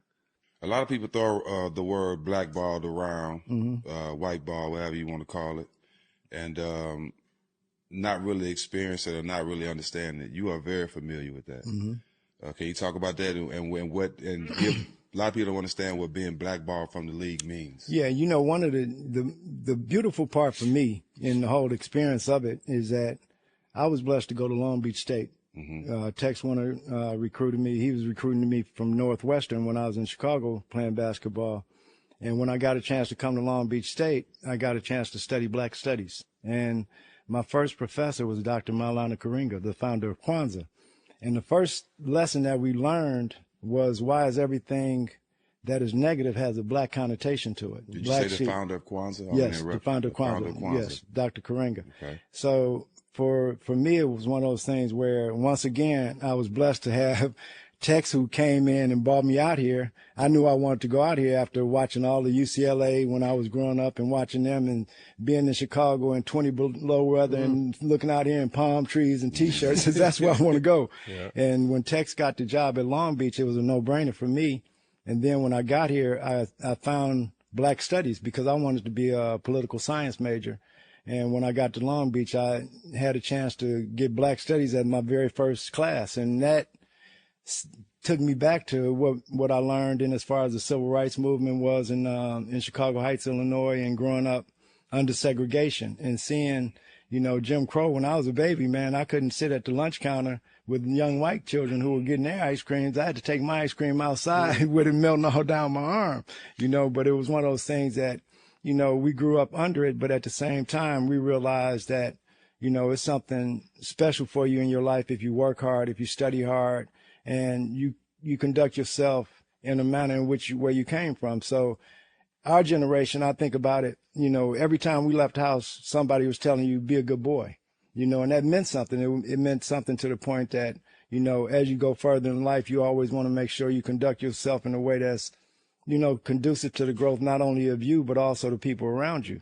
So when I look at, you know, the background and studies that I had at Long Beach State, it almost prepared me for what was to come from the white balling or the black balling and, you know, the historical relevance of it, not just to me, but whenever I speak about it, I always want to make sure that I include Mahmoud in it and that, you know, Mahmoud Abdul Rauf and the path that he was on, even more so than myself. You know, I feel like I could probably win another 3 or 4 3-point titles and maybe a couple more rings, but the path that Mahmoud was on from a personal development and a personal career level where he could have went in as far as the amounts of points that he could score and score against the best defenders in the game and it not be an issue. It was almost, you look at him and then if you go watch him do his drill work, he was doing drill work when he was playing. So for me to understand the reality of, you know, when you stand up for a position that is not conducive to the growth of white supremacy racism and understanding the boundaries of it, understanding the economic impacts of it, understanding that within the realm of where we are, that's the civilization that we're under, you know, and that in that, should I continue to want to thrive in that or should I want my children to have something better? And the only way it can get better is if we build it. It's not. To really kind of understand your story, I want to take it back to where it started. Chicago, as you mentioned earlier, you know, towards the end of the Jim Crow era. What was it like for you growing up in that area? Man, I tell people I had to have this childhood of anybody that I could, you know, think about because even though we were segregated at that time, when in Chicago Heights, you couldn't go past Halsted Street. And they would always tell us, not knowing as a child growing up, when your parents would tell you, make sure you back on the other side of Halsted before 6, before it get dark. And we didn't know the reason why, but that was a line of demarcation in Chicago Heights for us, in that to realize that, okay, everything they got over there, we got over here. And when it comes time for us to compete against one another, it ain't even close. So it was a matter of us realizing that, my aunt, who was, Lord rest her soul, my godmom as well, she was one of the top teachers. So her whole class that left Chicago Heights to go to Illinois State to learn how to teach, they all came back and taught us. So the community that I grew up in, I would go to the corner store and I would see my math teacher. So it was truly a community where everybody knew everybody. And when you think about that period of time, and you just talk about even on a professional level, when you think about the Celtics having to go go past the Jim Crow line, and they ain't letting them, you can't stay in the same hotel and all of that. So I was part of that, but as a baby and seeing it growing up from the standpoint, talking to my granddad, he was the first black track captain at Bloom High School in Chicago Heights. And he said he couldn't play football or baseball because you had to touch a white person. So the lines of segregation and demarcation was so tough that a lot of people don't realize it as we move away from this thing. And we think that everything is in a vacuum, and that, people died and shed blood. I remember 1968, waking up in the morning, turning on WGN News and seeing Fred Hampton and Mark Clark apartment as a, you know what I'm saying? So they tell us oftentimes the memories that we have as children are ones that are so hard on you. You know what I'm saying? So I recall, and not cool, but the critical point to be made is how the media portrayed that in such a way that made sure that you saw it as a baby. They didn't try to say, okay, like now where they say, okay, what you're getting ready to see, you can cover up your children's eyes and then it's getting ready to come on. It wasn't none of that. It was like seeing the chief of police walking here with all these police, and you seeing bloody mattresses. You seeing all of this as a child, and you saying, man, why is it that this is happening to us? And not realizing that it's a systematic condition that is something that you don't have to partake in it. You have to study it. But now when I become an adult and become worthy of a paycheck, and once again, that's paid to be checked, but being worthy of an income, should that income not be put in a manner that can help other people get out of that? Because then I think that's one of the things that we missed when we talking about that Jim Crow era, but even the educational process, the mental part of it, like Malcolm said, we've been bamboozled. You know what I'm saying? And that the brainwashing and the brain mechanism. So for me, I always think about when they say 3/5 of a human being. What parts did y'all leave away from me? What is that? For me, when I study it, is God and tongue. That you gave me this man, Shaquille type man. We got all of that, but what are we thinking about? Context of White Supremacy. Gus T. Renegade in for another broadcast, hopefully to share constructive information on the global system of white supremacy. Today's date, Saturday, May 3, 2025. So I have been told. Our weekly compensatory call-in. Dial in if you have thoughts, observations, counter-racist suggestions to share. Kentucky Derby today. I just mentioned that. It was a privileged black male. I went to the grocery store briefly, got my bananas, just limited things. Ran back from the grocery store. Black male, he said he'd been to the zoo, and he said he stopped going. He said he went to the zoo, and the last time he went, he said that there was an elephant at the zoo. And he had commented about my bananas. He said, man, every time I see bananas, I think of gorillas. Now, if a white person had said that, I would have looked at them like, But he said, every time I see gorillas, every time I see bananas, I think of gorillas. Like, you always, see them eating that, and they get so big. I wonder how they get so big just eating bananas. And I said, you see a lot of those animals that are really big, cows and gorillas and elephants, they are herbivores. They don't do all that eating meat. Gotta go kill me a lion to get big. Like, they just eat a lot of, plants, veggies, produce, bananas, and get big and tough. He said, yeah, he said that elephant, he was in there, he didn't try and chomp on me and do no Jeff Dahmer on me. He said, but the elephant was in the zoo. He was on concrete. He said, that's not a car, man. The cars, they drive on all that old hard surface. Elephant, they supposed to be in the jungle, have something soft, grass, make it easy on them. He said, man, the elephant came over and put his trunk on me like, man, black brother, get me up out of here, man. They got me greater confinement like I'm old Leroy, man. Get me up out of here. He said, that's what it felt like. He came and he leaned on me, and I said, man, he's still talking. He said, I've been in greater confinement. I said, duh, black male. He said, I've been in greater confinement. I know what that is. Had me in there with all these bars and concrete and hard floors. Man, I'm never going to the zoo again. He said, I've never been back. So, wow, right on. I said, hey, I got my bananas because I am vegan. Don't mess over the animals. I don't support the zoos either. Don't put the people or the critters in the zoos. Maybe don't put them on your plate either. Anyway, compensatory call-in. Dial in if you have thoughts, observations, suggestions. The number 605-313-5164. The code 564-943#. Press star 61 if you would like to participate. Number 1, condolences. Make sure we give our pause. The renowned, extraordinarily celebrated, important scholar, Dr. Jawanza Kunjufu, passed away just this week. He guest on the cows, guest probably on bunches and bunches of people's programs and such over the many, many decades of his work. I suspect people at least have heard of, if not read or owned, Countering the Conspiracy to Destroy Black Boys, and he wrote lots of other books, Restoring the Village, and lots of other books. Any hoodles, but just passed away.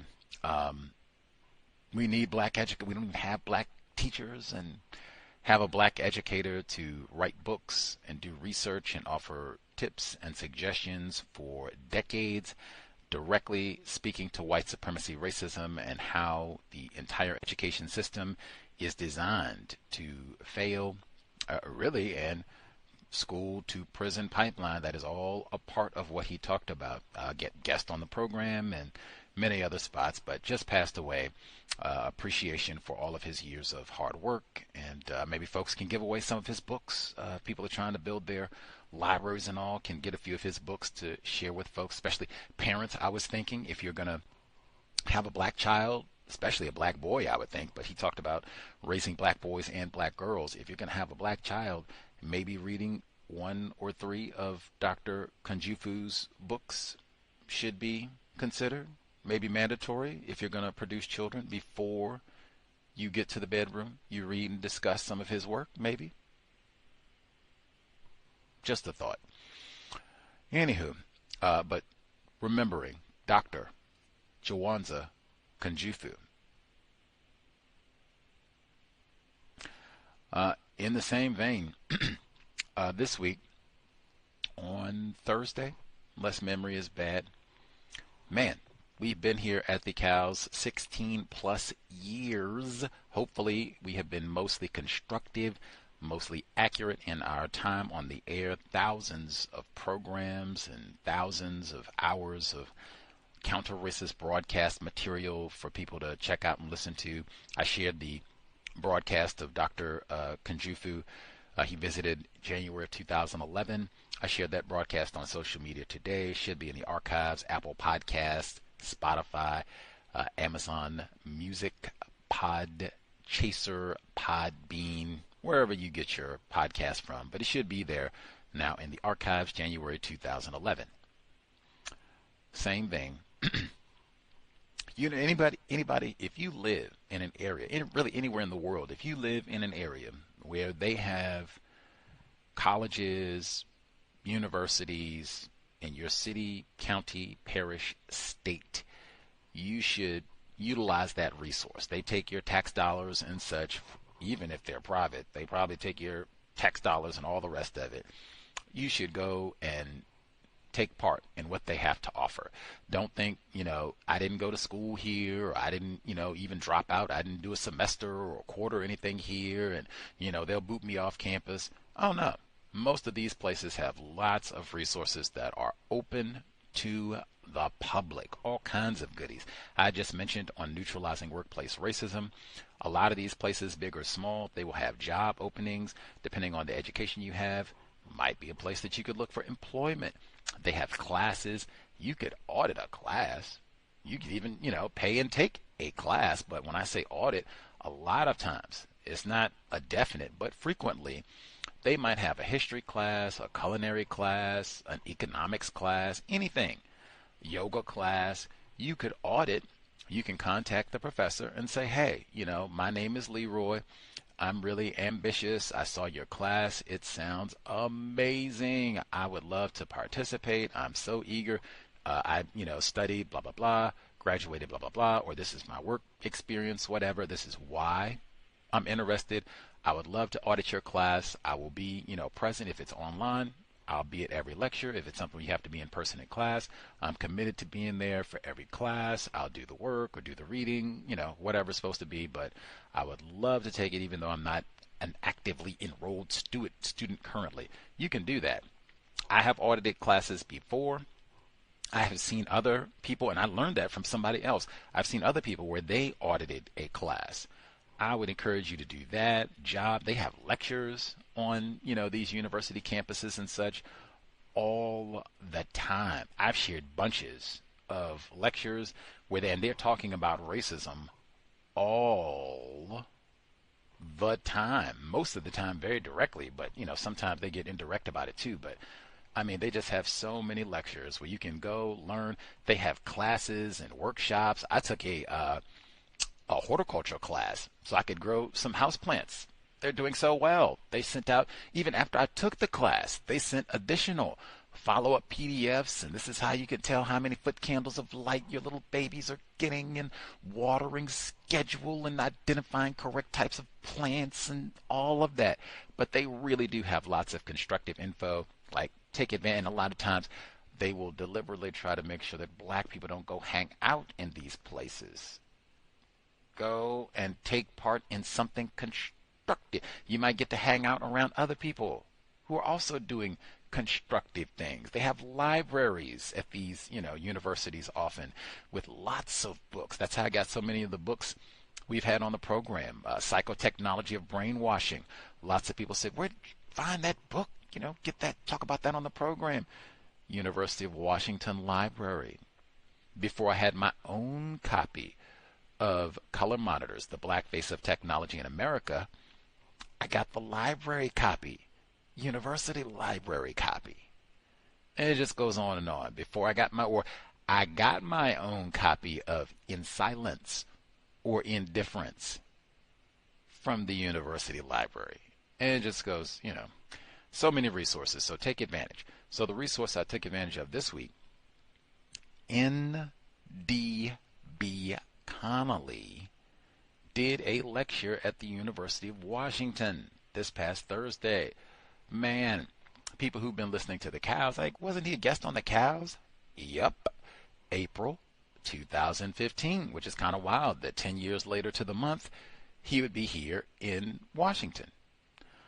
And he wrote the book. He's written several books at this point, or working on another one.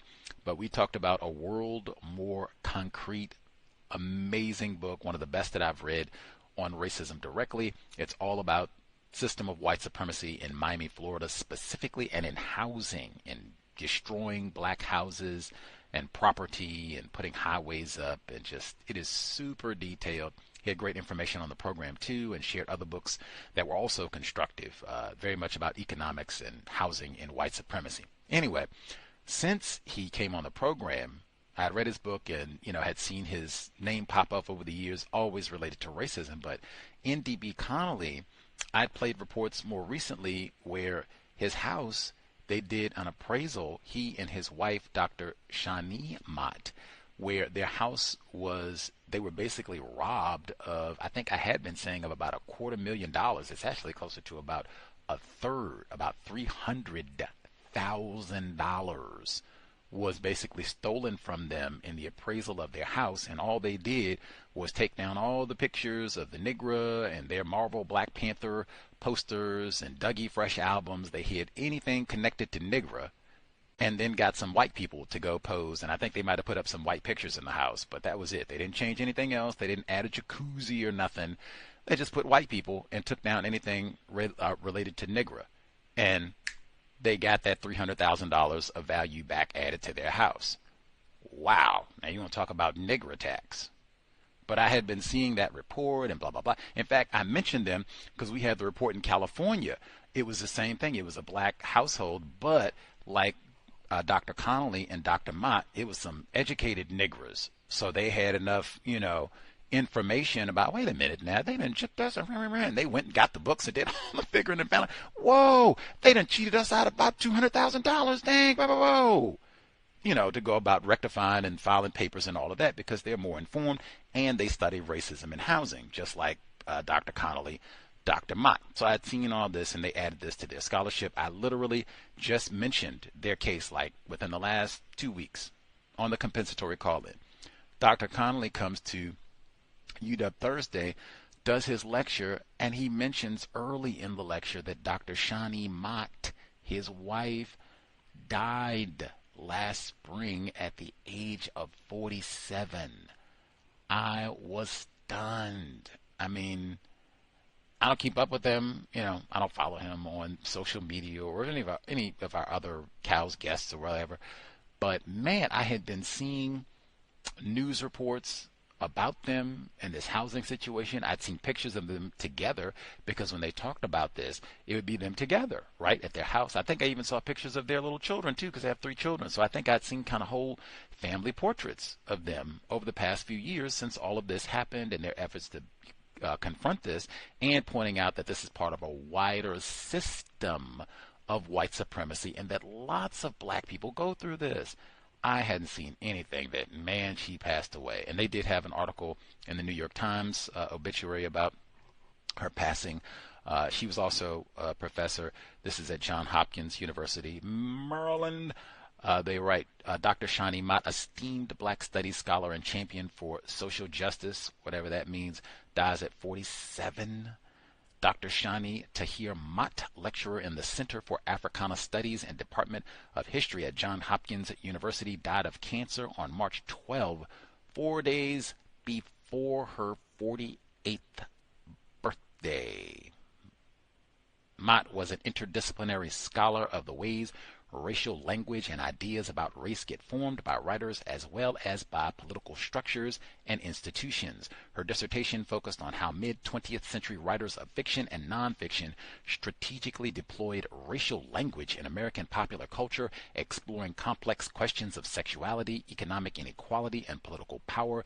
Those questions evolved into an exploration of how institutions, including foundations, universities, and governments, shape what race means and how power works. For example, how do black household can go and set up and get 5-bedroom place, and you come and tell me that you think it's worth about $300,000.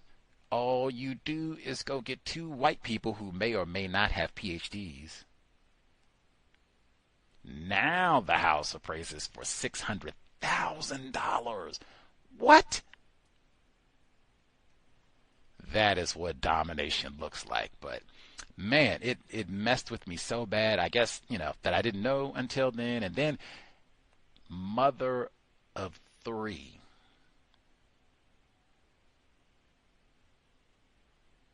mother of 3 black children. Then we just talk about black boys and girls and they have a tough time. And man, I thought about them a lot during the lecture. Just, wow, I mean, I am sure Dr. Connolly bummed about all of this as well. I cannot imagine all of this that they've been through, and children and racism and everything else. And plus you get somebody that is smart about racism. Man, that is the luckiest thing, at least from what I've heard from lots of people in my view. You actually are able to marry someone that you can talk honestly about racism with. What? Luckiest person in the world. Man. But black mother, and even I thought too, that is the impact of white supremacy racism. Losing $300,000 on the appraisal of your house, you think that adds to your life expectancy? That sort of thing. Hey, you think you're going to sleep real easy, like, woo, as soon as my head hit the pillow, that, woo, man, I'm going to be counting sheep and that $300,000, get that off my mind. I thought we were going to put something aside for children's college fund or medical emergency. Get that off my mind. We don't even have that in the bank to worry about. Woo. Mother of 3 black children, victim of white supremacy, Dr. Shani Mott. Didn't even make it to her 48th birthday, so-called. That's why we should be motivated to solve this problem as soon as possible, immediately. Condolences to Dr. Connolly.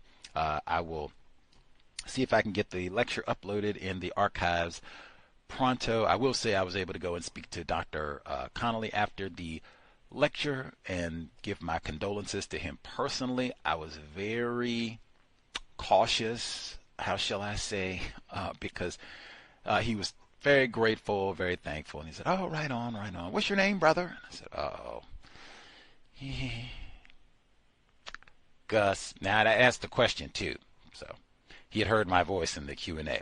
Got to ask a question if you go to a lecture on racism. I mean, why go? So I asked my question. And he said, so what's your name, brother? I said, Gus. He says, oh, right on, Gus. Are you Gus with the cows? Moment of truth. Now, the black people do not love the cows and Gus T renegade. No problem.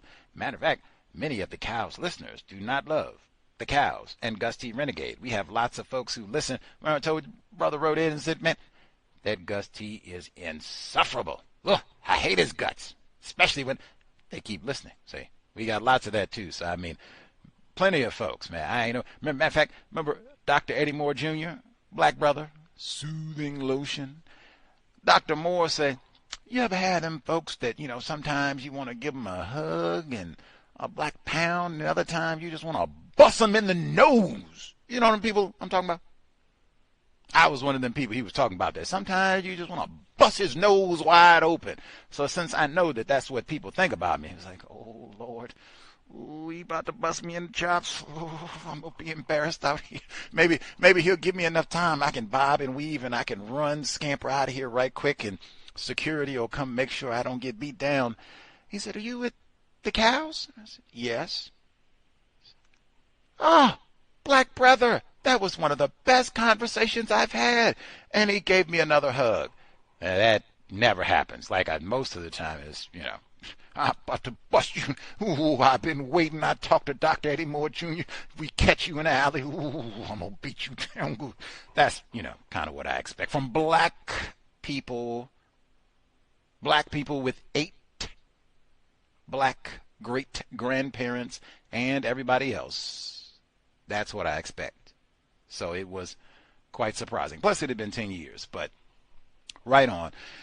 Dr. N.D.B. Connolly, lots more I could say about all that, but man, anywho, go to the lectures at local universities. They have lots of details on white supremacy, racism, condolences again, Dr. Shani Mott, 47. What a disgrace. Okay. Speaking of racism, now it is getting time for the 51st Annual Seattle International Film Festival. Reading is more important than watching television, and I don't care what any of you watched on TV. If my mother and grandmother were listening, I would say the same thing. Grandma, I do not care what you watched on television, like ever. I think the only person, I was thinking about that, like, do you know how much I don't care what people watch? Black people in particular. What you all watch on TV? I was trying to think, when was the last time that you asked a black person, like, other than soundtrack to coup d'etat, because I've been talking about that, so I mean, I'll entertain someone talking to me about that, but I really don't even care about that because I haven't asked anybody what they thought about that. But the last person I asked about a film and was like sincerely interested, not soundtrack related, was Neely Fuller Jr. Other than Fuller, I really do not care what you watched on TV. Now, again, I got to mention it because the festival might mess up the schedule moving through the next couple of weeks. So I do have to bring it up. And I cannot stress enough. Whew. The Seattle Festival is an international festival. So I would, from what I saw last year and the roster of films that I've seen this year, I think more than half of the films are not U.S. films. They're Canadian, New Zealand, Australian, Czech Republic, somewhere on the continent of Africa, something else, South American, something else. You know, they're not a U.S. film. Subtitles, all of that. That doesn't matter. All of these films are about white supremacy, racism. And when I say all, I mean all of these films. Now, if I had offspring, we would go to the film festival. We would pick one of these goofy, lame, boring foreign films to watch. Because I say it's all about white supremacy, racism. So now we pick a goofy movie. Where is this place? What language are they? Did he just, Nick, what? Wait a minute. Like, whoa. I don't even know whether, I know Negro in a whole lot of language. Like I got, dang, ain't nowhere, no. There's nowhere to go in the known universe. You would be treated well as a dark person. That land doesn't exist. Why? Because I went to the Seattle International Film Festival now twice, and I did it the correct way this time around. Got to watch the films in advance as opposed to going to see them the big time, first time on the big screen. Now, what did I get to see in advance? This year, unlike last year, I got to see the only film I wanted to see and knew about in advance, 40 Acres. That's the Racist Cannibals. Of course I would see that if given the opportunity to before the big screen. Whew. Man, oh man, Racist Cannibals, are you serious? And this is a Canadian film. See, that's what I mean. It's a Canadian film. I think they even shot it in Canada. Canadian film. This isn't even for real niggers because they don't have 8 black grandparents born in the U.S. This is like Toronto and Vancouver niggers and all that. Canadian film, and you got Racist Cannibals. What else did you see from the film festival early? Seeds. That's the same movie as 40 Acres. I said I have to review them that way because that is crazy as hell to me. It's the exact same movie. What you mean? Racists attack black farmers. The cannibals are after black farmers in 40. It's called 40 Acres. It's a cornfield in the background on the movie poster. So I saw that, and then I watched Seeds. What's Seeds about? Racism against black farmers. And they were in a cornfield too. I was like, dang, it's the same movie. Yep. It's the same movie. Racist Cannibals attacking black people. Matter of fact, you heard a little bit from Seeds, that clip where they were talking about, are we going to have the free school lunch in Kansas City? I played a little bit from Seeds where they said we had 16 million acres of farmland and now it's less than 2 million. Racist cannibals. Yum, yum, yum, yum, yum, yum, yum, yum, yum, yum. They just take all of that. He said, we don't think about the food part, but everybody eats. Yep. Even the Cheetos. You got to have somebody doing corn, right? Anyway, but 40 acres, Seeds, both phenomenal. I think Seeds, that is a U.S. film, kind of rare. I don't think I've seen but like one U.S. film out of everything thus far, or two. I think I've seen 2 U.S. films out of everything thus far, but they're all about racism. So Seeds, 40 acres, Rapture, is that the one about the racist cult? Yes, that's the one about the racist cult. What part of the world is that from? I don't even remember, to be true. Oh, it's Sweden. It's Sweden because that's important. Jesus Christ. Woo! What did Dr. Mott, they say her study was about racist language.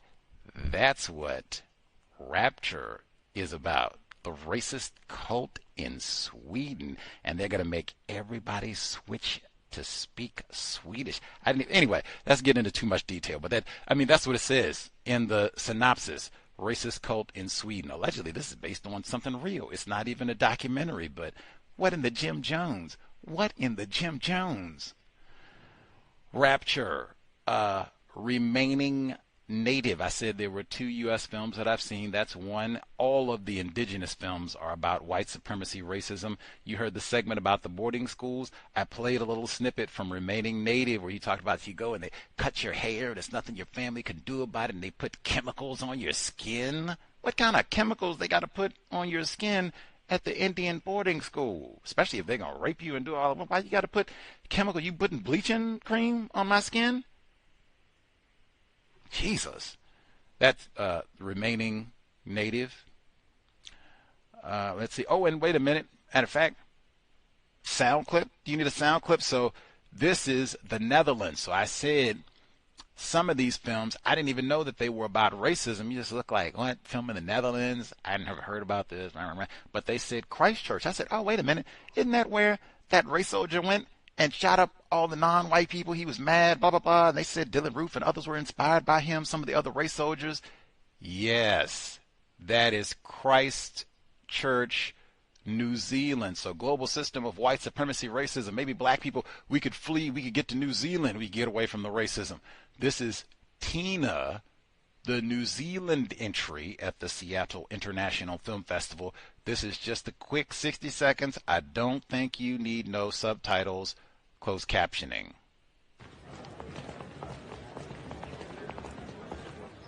Crap, did you do the chemistry? Quiet, Puffers. Apes. What do you say, Cheng? Oi, leave him alone. What's your problem? My problem is they're my teammates. Why isn't it team? Don't be a dick, Noah. I'll knock you on your fucking ass. Just like that, eh?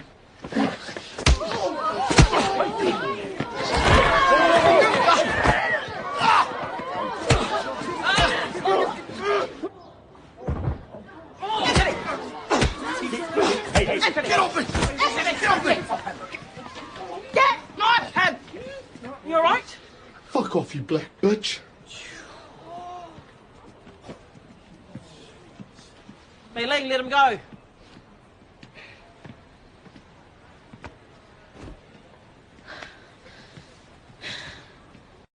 Mei Ling was about to choke that white dude out. Like he couldn't even tap out. No, he was about to die. Like Mei Ling, little non-white female, non-black. She got hopped on that race soldier back. She got her arm underneath that chin like, tap, tap, tap. I'm going to show you. Tap, tap. Mei Ling was not messing around because they called her a chink. That was how it started. They called her a chink. And then it just went on from there. See, now, this is in New Zealand. The other wild thing, ain't no black people in Tina. That's the name of the film. Not a one. Ain't no Obama-looking black people. Ain't no black people in Tina. That little race soldier got up. You heard what he said. The teacher, who is non-white, the teacher said, calm all that down, calm all that down. Don't choke him out. Calm all that down. Shut up, you black bitch. Ain't no black people in this here movie. Not a one, but you heard. Global, you dark enough. Black bitch. We'll get you later, chink. Global system of white supremacy, racism. I forgot one. Unclickable. I forgot one. I don't even remember which part of the world this is associated with. It's someplace it would take me a moment to be like, where is this on the map? And the geographic location is not relevant because unclickable is about internet fraud, but it is also about white supremacy racism, even though that is not in the synopsis for the film. But you would quickly become aware, oh, this is about white supremacy racism, because they go, who are some of the people that get caught up in these internet scams and frauds? Poor black people in Johannesburg, South Africa.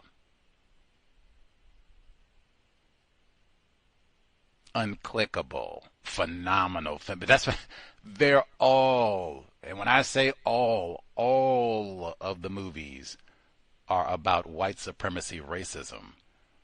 All of them. Every last one of them. In fact, if I was going to tell people, so I want to go to the film festival and I don't want to see no movies got to do with racism. Whew.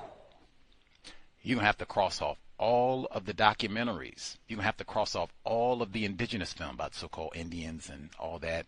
You have to cross off all of the films about the continent of Africa. At least from what I've seen right now, you're going to have to cross off all the Czech Republic films because I've seen 2 Czech Republic movies. Nazis rode in both of them. You have to cross the Australia films off because they tend to get into that whole, we killed all the indigenous folks. Remember, New Zealand, same thing. You just heard that one. They called them black bitches and all that. So I wouldn't even know what to tell you. You're going to have to go watch the animation. Maybe they get on that environmental racism thing kind of too tough up here. So I wouldn't even know what to. Oh, wolves. That's one. Maybe. But even that, ain't that Remus and Romulus, Dr. Welsing, white people grappling over wolves in Washington State? I think that's about as close as you could get. Wolves. And that's local restriction. You got to have Washington State ID to even let you in to see that one because they have local films at the film festival. That's a local one about the wolf problem in Washington State. But I mean, that's knock on Dr. Francis Cress Welsing. Romulus, Remus. White people show a little love to the wolves out here.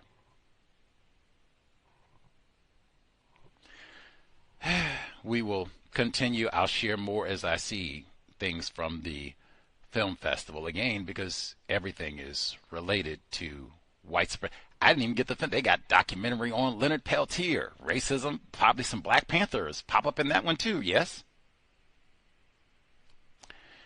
Let's see. The audio segments that we heard, let's see. I will just say the last segment, that was Craig Hodges on All the Smoke. I normally do not include sports and entertainment. Not about sports and entertainment this broadcast, but man, Craig Hodges, who was Michael Jordan's teammate, won 2 NBA championships, if that matters, and all of his basketball accolades. Craig Hodges, black male, Chicago native, he said, white supremacy, racism. I said, whoa. The way that most people say that is racism, white supremacy, that's kind of a Gus phrasing because I didn't hear anybody say that. I was saying it the way that everybody else said it, and we had a C.O.W.S listener say, the problem is white people, which I had been already saying. It should be white supremacy racism to put the emphasis on white since they're the ones causing the problem. I said, yep. And it's been for about 13, 14 years. I've been saying it that way. White supremacy, racism. I write it that way.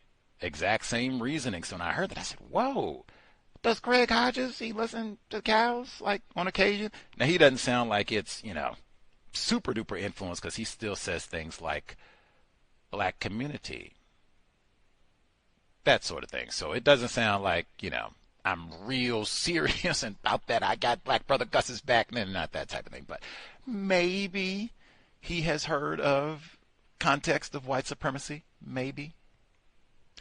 Either way, and he mentioned Mahmoud Abdul Rauf, who we are very familiar with. Blink of an eye, kill Mississippi, right down there with old Brett Favre, the welfare queen.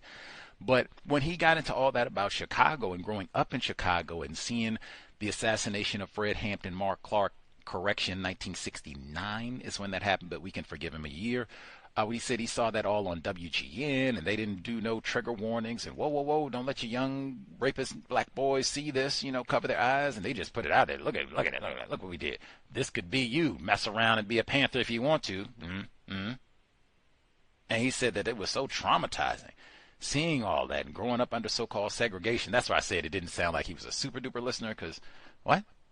Growing up under the system of white supremacy racism, where you did not have as much direct contact with white people. He said you couldn't play baseball because you'd have to touch a white person. Couldn't play football because you have to touch a white person. That's it. They should put that rule back in. That way we don't have no CTE. We can keep our brain computer working well, not out here smacking and assaulting other people to get a pigskin white ball games. But we went in detail talking about that. In fact, I bet Craig Hodges knows who Abraham Bolden is. If he was astute, paying attention to all of this and studying, I bet I would be willing to bet some serious coin he knows who Abraham Bolden is. Probably even kept up with that case if he was in Chicago at that time period, which sounds like he was. I guess last thing I would add, he talked about Kwanzaa. That's why I said it didn't sound like he's a major fan of the cows, but he was talking about Kwanzaa and Dr. Ron Karenga. There are many, many books that suggest he had connections to, may have been a so-called informant or connected to the FBI, the organization that he is credited with belonging to, the U.S. slaves. They were in gun battles with the Black Panther Party in California, resulted in Bunchy Carter and another black male of the Black Panther Party being killed.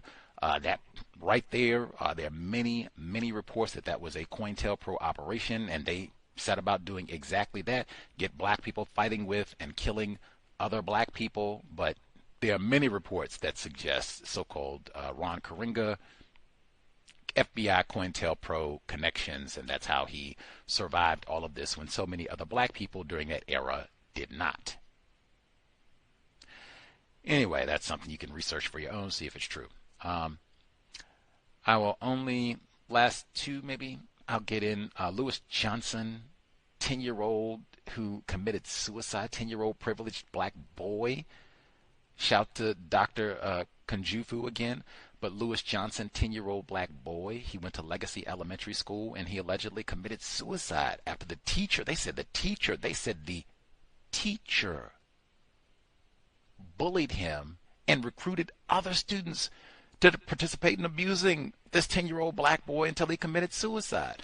I've heard a number of other reports at this point about very young black children, boys and girls, and when I say they're like 7, 8, 10, committing suicide because they have been terrorized at school, like calling them names and just relentless verbal abuse and all the rest of it at school. Like, that's why I said, like, it is such a massive responsibility. If you're going to have black children, like, oh man, clean up your diet, get that television out of the house. You're going to be talking to your children all the time.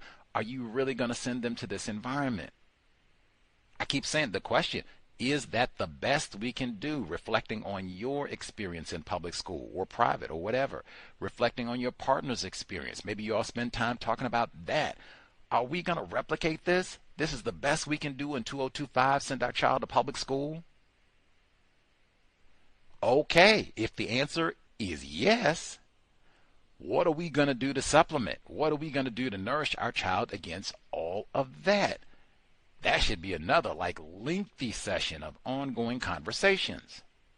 Maybe before we even conceive this child. But I've seen a lot more reports of that of late. Maybe it's been happening all along and we just didn't have the communication and news reporting wasn't as efficient. But I have seen a number of these reports within the last 5 years or so of, when I say very young, 10 or even younger sometimes, black children committing suicide after being racially terrorized at school.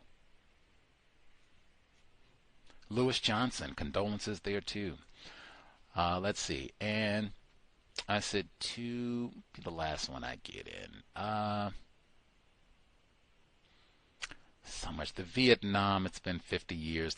That's Cal's connection. I have to get to that later. That's even what we're talking about with Abraham Bolden too. But that portion where they talked about, they spoke with David Blight, white historian, suspected racist, and they were talking about Trump's efforts to stop the revision of U.S. history, and we're going to celebrate Columbus Day and put all the holidays back and glory for Thanksgiving and Mount Rushmore and raping, fondling fathers and all of that. Slavery was a great thing.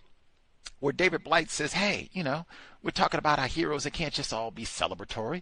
I've written a biography on Frederick Douglass, talking about Baltimore being hell.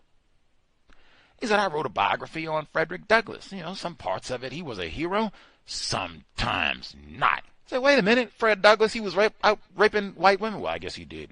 But he was out raping white women and smuggling fentanyl too? Oh, Lord. Oh, can't even have Frederick Douglass. I thought that was so slick and tacky because that's not what the segment was about. They were not talking about, oh, man, you got to tell the whole truth about Frederick Douglass. You got to tell the whole truth about Dr. King. We can't just say that he was out there and I have a dream and went to help the sanitation workers. We got to tell the whole story. Now, he was out there polecatting on Coretta, and he was sleeping around and then just chasing skirts all day long, and then he'd go do a little preaching. We got to tell the whole truth now. The problem that they were trying to address was we're not being honest about white supremacy racism. We sit here and do all this glorifying of Thomas Jefferson and all these folks who were racists. Even, let's get my favorite, J. Strom Thurmond, where they celebrate and put up statues and said, whoa, whoa, whoa, whoa, this guy was a racist child rapist. Now you're going to tell me I'm being revisionist? Is it true? I bring that up so frequently. That should be the number one criterion when we get to investigating and wait a minute, now we having a debate, blah, blah, blah, blah, blah.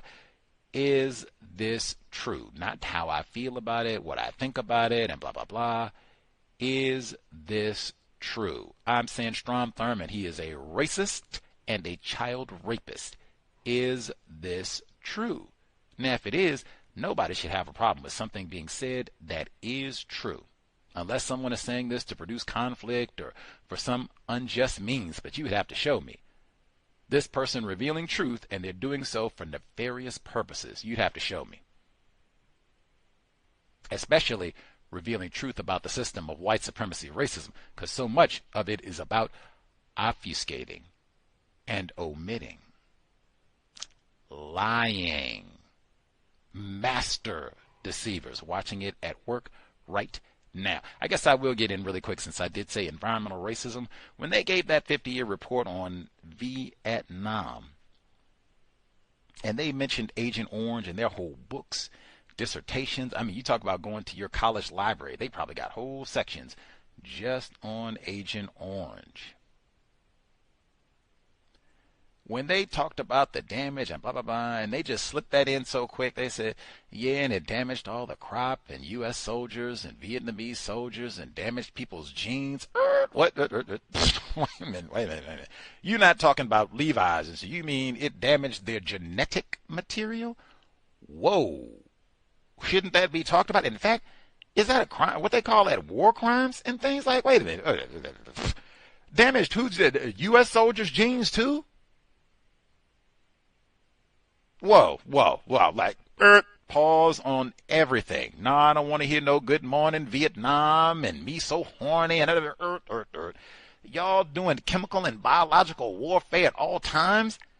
Man, that's the sort of thing that I hear that. Then when I come back to Flint, or even when I get back to Milwaukee and the lead crisis, like, oh, this is you closing the EPA. That's what they've been saying every day. That's part of Doge and Elon Musk. We done with all this EPA and environmental protection. We don't have to know none of that. We about energy domination. That's what we talking about. We ain't about no protecting color. You got the sniffles and you got asbestos. Forget all that. We're done with that. Agent Orange, you say you damaged people's genes? Wow. What does it mean? And that was some white people's genes too. What does it mean to be white?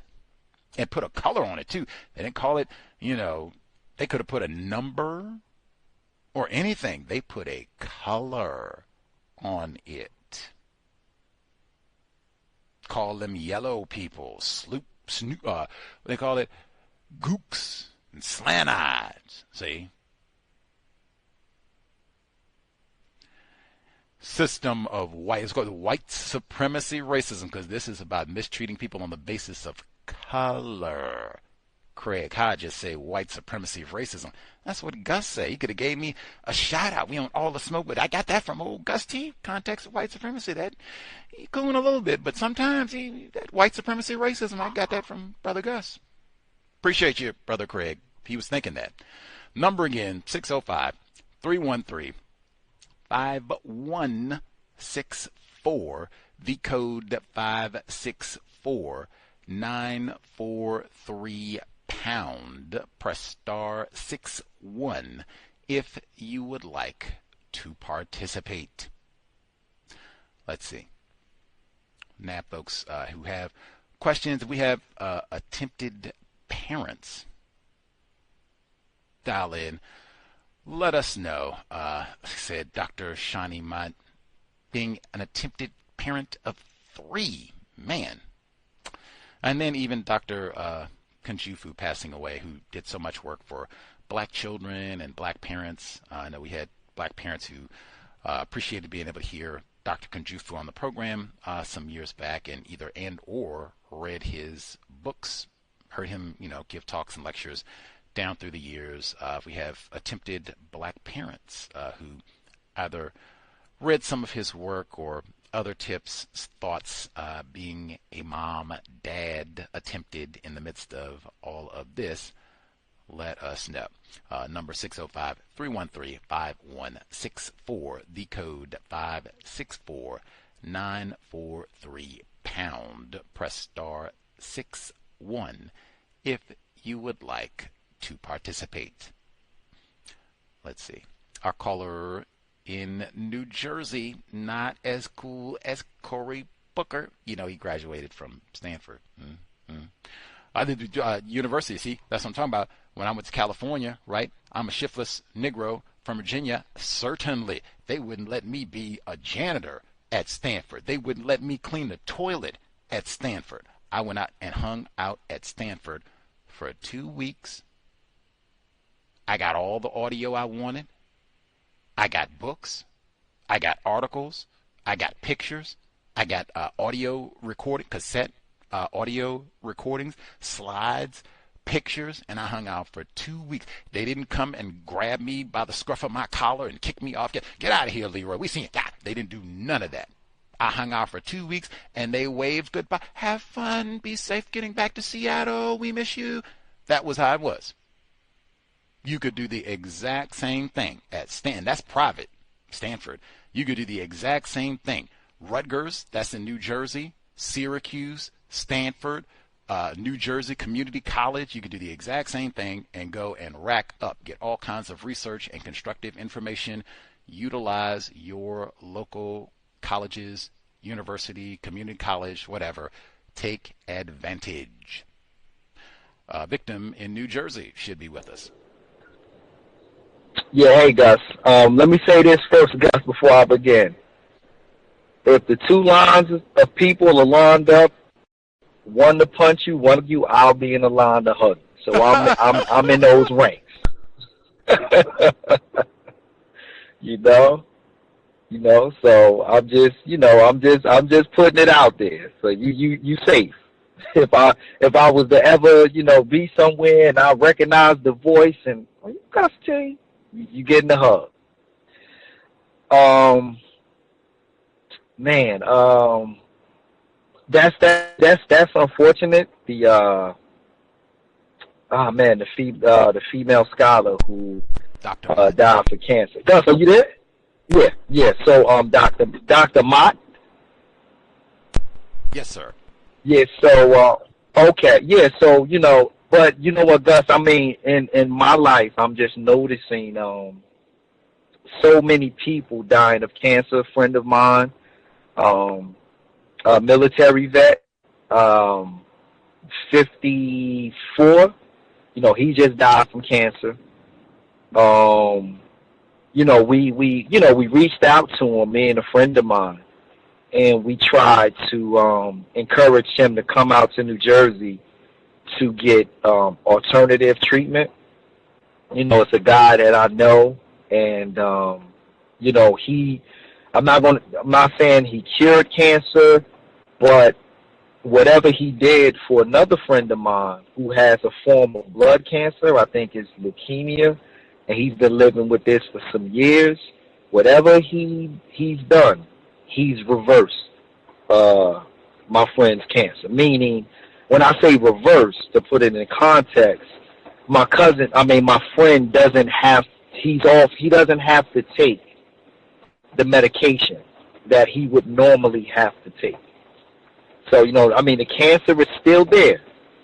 But when he went back to visit the doctors, it was undetected, and they also said that whatever he's doing, keep doing what you're doing. So this guy was pretty good. So we tried to encourage a friend of mine, black male, to come to New Jersey. Unfortunately, he succumbed to cancer. And I'm just hearing so many other people that's dying from cancer before the ages of 50. And me and my friend was just talking, and we was talking, and we said, wow. He said, it seems like nobody is making it out of 50. I'm not laughing, but nobody's making it out of 50. And it's me in my 40s, it's quite scary, So even with, her and her husband being shortchanged, being cheated out of $300,000, I definitely can believe it. My mother just purchased a home, and she, unfortunately, soon as she got the house, the house went up $20,000. So hopefully, when it comes time for her to sell the property or whatever happens in the future, hopefully she won't be cheated out of that extra $20,000 in equity. So another thing, Gus. So I didn't get a chance to call in for the book read. I'm enjoying it, but I think, and if retired firefighter is listening, I think he said something about U.S. prisons being I don't know the words he used, but maybe safer, or maybe he said that. But from my knowledge, and I do know people who has been in the federal prison systems, U.S. penitentiaries in the United States of America is extremely dangerous. You have to, So there's levels. You have Supermax. You have Supermax are normally 23 hours. You're locked in. You may get an hour for exercise. Then you have U.S. penitentiaries, where people would consider that you being behind the wall. Then you have mediums. Then you have camps. So just knowing that I forget his name, Bolden, that he was sent to a U.S. penitentiary, and also in that book, he stated that he witnessed someone being killed right in front of him, that's about what happens in a U.S. penitentiary. Because you got to think, you have people from all over the world, and you have criminals or people that was convicted of crime from all over the country in U.S. penitentiaries. And normally, when you go to a U.S. penitentiary, you're doing time with lifers, people who have life. So for him to do 3 years, do 3 years in a U.S. penitentiary, wow, that was, for a crime he didn't commit. I mean, that wasn't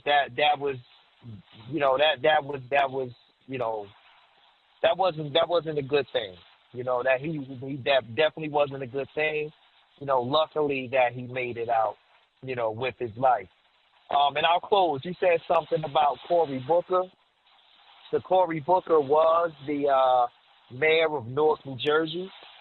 And so I have a friend of mine, Gus, and he's at odds with Ras Baraka. So one of Ras Baraka's colleagues basically pulled, through social media, said to a friend of mine, why are you always going so hard on black politicians? And he said it's a form of anti-blackness. And when my friend told me that was the response, I had to explain to him. I said, I do understand how somebody can come to that conclusion, because I'm like, well, regardless of what your gripes is with Ras Baraka, I mean, you're not protesting, and we have county executives way more powerful than Ras Baraka. You know what I'm saying? You have state senators, you have other people in government that is equally responsible for the conditions of Newark, New Jersey. So to put all your vitriol and all your energy in chasing down Ras Baraka, I don't think that's going to solve anything, So I'll close with that. I just thought about that because you brought up Cory Booker. What about Phil Murphy? Like, isn't he to blame for something? Like, don't we think, he deserves a few fuss at him a little while? Think he could get Newark cleaned up or get our water problems straightened? Like, or he could make Ras Baraka behave. If we really think, Ras done got on our nerves and we tired of dealing with it, hey, Governor Murphy, get him, set old Ras Baraka straight. Make him do right by black folk, whatever their gripe is that they say Mr. Baraka is not doing for, I guess, the black people of Newark, maybe. I don't know. But that has been my experience as well. Like, oh, man, we will get obese. It doesn't matter, what title you have, mayor, United States president, anywhere in between. Sometimes you don't even have to have, like, a government position. You could be Jesse Jackson Sr. I'm not sure. I don't think he ever was, like, governor of Illinois or mayor of Chicago or anything like that. State representative. I don't think that was him. Jesse Jackson Sr. I'm talking about. I don't think that was him. But we will get on these folks. You need to. I told you about Obama and Cory Booker. The problem is white people. Period. Matter of fact, they were doing the 10 years since Freddie Gray. I hadn't even really realized that it had been Freddie Gray. I mean, that it had been 10 years since all of that happened. But, man, the prosecutor from the Marilyn Mosby, if folks remember, since, we going back down, what happened to them? Oh, that's right, and they burned the CVS and all that. When prosecutor Marilyn Mosby, she said, I'm going to take this serious and get these officers. And they were so upset. Talk about Baltimore officers, probably Maryland officers and U.S. officers in gym. They were so mad. And who does she think she is? And all the rest of this. And now, none of those officers got convicted. Marilyn Mosby convicted. Says she did some scamming and trying to get money for housing and all that during COVID and all that. Just convicted her recently within the last year or so. And I think we had some C.O.W.S listeners who said that they thought all that was punishment for her being uppity Negra, and you think you're going to use your position to try and, come after these officers. Some of them were black, by the way. It's not like it was all white officers accused in the Freddie Gray situation. But think you're going to go and try and prosecute some officers and we'll fix your wagon. Now she prosecuted. I think the same thing happened. Is it with Letitia James? I think it might be. I'm going to have to check to see. But I think it's similar types of charges for some sort of fraud with a home loan or home purchase. I'd have to see if I can make sure I have the correct name. But, yep, Letitia James, Attorney General in New York, mortgage fraud, similar type of charge. And I think she might have been involved. I had to go back to double check with the prosecution of President Trump before he was in the White House the second time around. But either or, if you're a system of white supremacy racism, lots of ways that white people, they have a memory, and oh yeah, we will get you. If that has to be you didn't pay taxes or you cheated on some sort of mortgage scheme or whatever, lots of schemes. We were even Bolden. That's what we're talking about right there, reading in the book club. Psh, lots of schemes. We will get you, especially if you've really got on our nerves. Let's see. Number again, 605-313-5164. The code 564-943#. Press star 61 if you would like to participate. I don't know if retired fire, we'll see if he's here or not. That portion about the prisons, for sure. And I think lots of folks were saying yesterday, because it was so violent, murderous, the portions that we got when Mr. Bolden finally went to prison, in the section of the book that we read yesterday where he watches a black dude get killed. I think he was on the elevator. He watches that happen. We're like, whoa, he could have easily, got killed right there too, just for, wrong space at the wrong time, as they say. And then when he has a situation with Kenny, that's the name he's given of this black dude, where he's mopping the floor. He says, hey, Negro, what you doing with my bucket? You took my mop bucket. He said, no. That's, I was using it, but you can have it. No big deal. He said, no. I'm done. And Kenny got the knife. He said, you going to get it now. He said, whoa, you got the knife. You going to kill me? Like, man, my understanding, that has been U.S. prisons for a very, very long time. You could easily be killed. You looked at me funny. You stepped on my foot. You took my cigarette. Whatever, you didn't bet on the right team. You didn't bet on the right horse for the Derby today, or whatever. You didn't pay me off my cigarette bet for the Super Bowl. I told you the Eagles were going to win, the exciting whites, and you didn't give me my cigarettes for the bet, so I got to kill you. That sort of, like, either or, what he said, Bolden, in the book yesterday, maybe the white guard to get that boy over there. You get that boy over there, and, I don't know, I give you a carton of cigarettes. Whatever. I'll put some money on your comment, say, oh, whatever. Maybe we let you out of here a little bit early, or whatever. Who knows? But you can die. You go to prison. Fuller said that. That's one of the reasons we should have a code. I'm going to see if I can stay out of that jail, period. Because if you end up in greater confinement, you could die. He said, Fuller said some years back, I guess he was talking like 20th century, 1900s, black people understood this. Like, you go to jail, we might never see you again. Not because you didn't get out, but because you got killed while you were there. Let's see. Other folks who dialed in with a hand up. We have commentary to share. Proceed.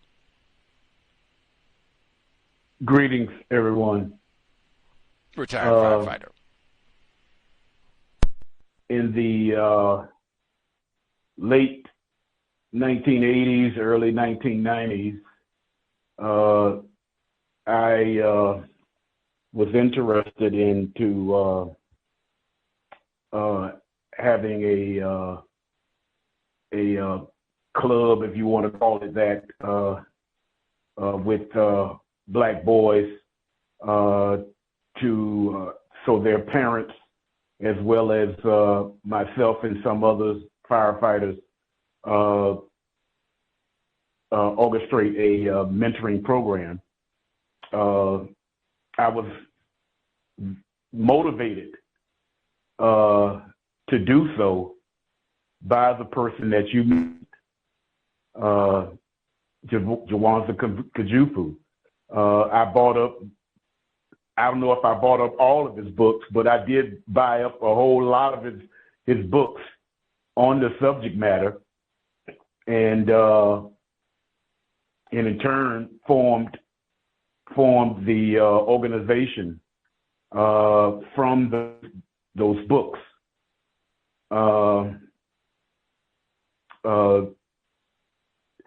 Because I was coaching football for such a long time, it doesn't give you the quality time that you need to relate with the young fellows, because the task of winning football games is in the way of that. So the mentoring programs is what I had started. And in turn, later on, Mr. Clark created his DCS program, which is a mentoring program. And we still use that guide from Dr. Kunjufu. So he is, his books are very instrumental, and they would follow long after his passing with those books and the encouragement that he contributed.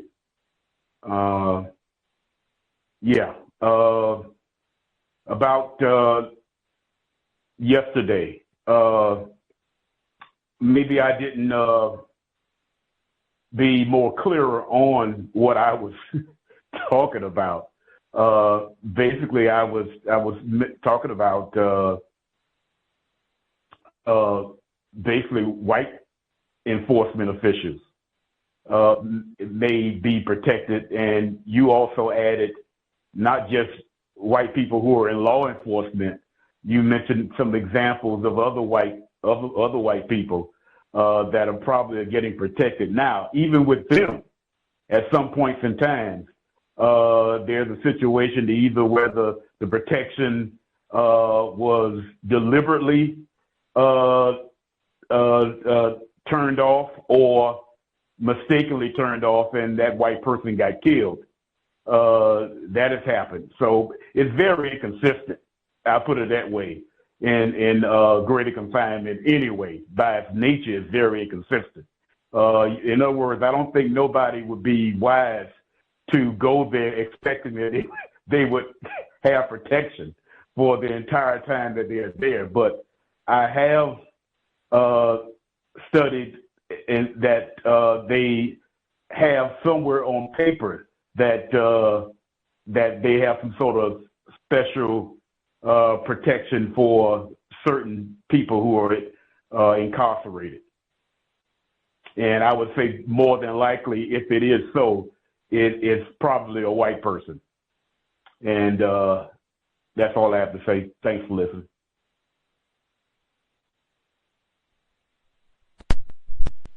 Much obliged, retired firefighter in Florida. I do remember that portion of the dialogue yesterday about the special protection that some of these white enforcement officers get, and even some of the white people who are not enforcement officers that they get. But yes, point taken, prison is a very dangerous place by nature. We even have some C.O.W.S listeners who have worked in greater confinement because they have the youth facilities and then the big people facilities.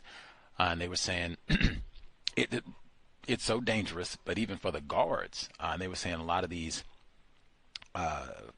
prison institutions, they're understaffed and or undertrained or both, or you have people who are working at these jobs who do not have correct intentions to begin with. So they took the job to, I want to act a fool and beat up some folks or be abusive or engage in some sexual misconduct or whatever it is. So these environments can be so dangerous abusive, just you just would not believe, even for the guards, even for the people who work there, much less the people who are inmates. So yeah, super dangerous, and Mr. Bolden easily could have been killed, which I think he, at least to me, that was point I was left with from what we read yesterday. He easily could have been killed, and especially during this time period, 1960s. Not that it's a whole lot better now, but he easily could have been killed while he was there,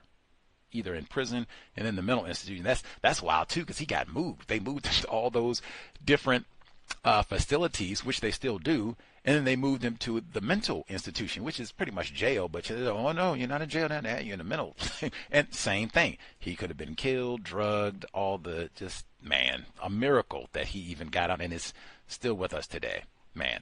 Wrapping, and we will finish Mr. Bolden's memoir this coming Friday.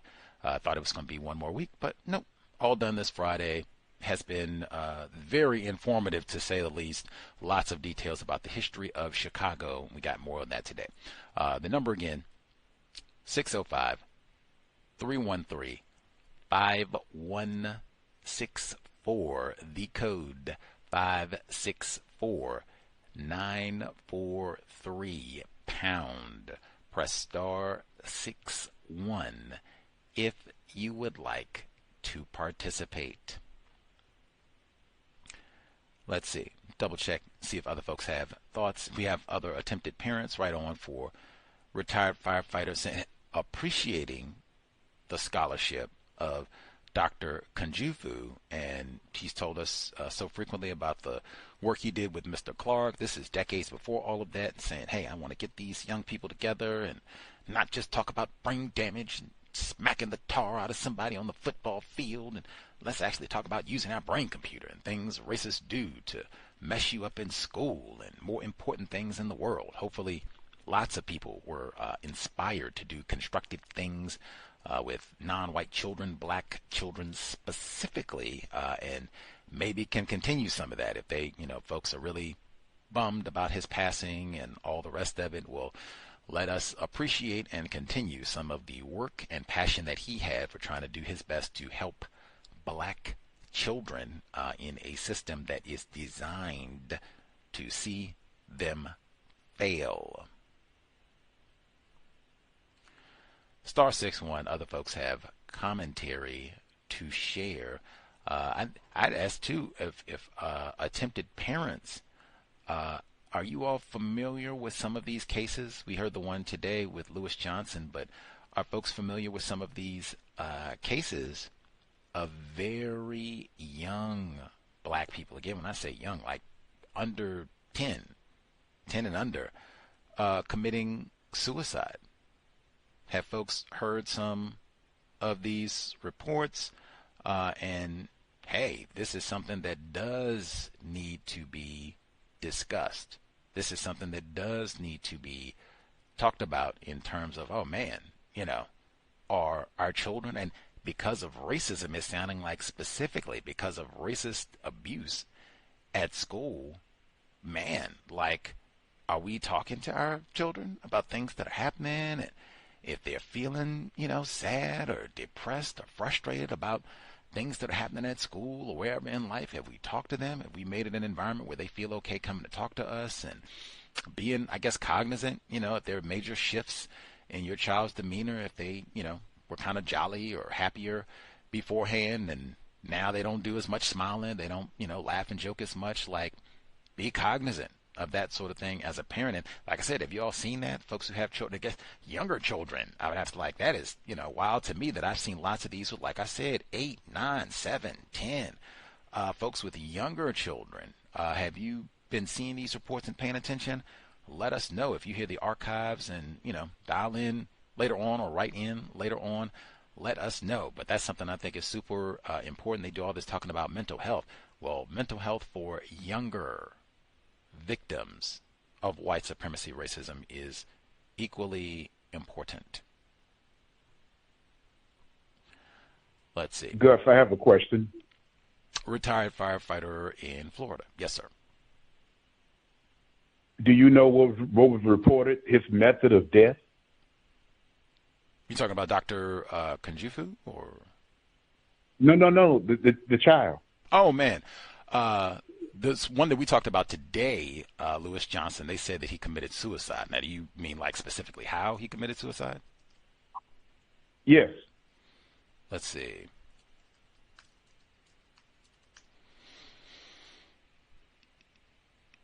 Let's find out exactly how they're saying he committed. Okay.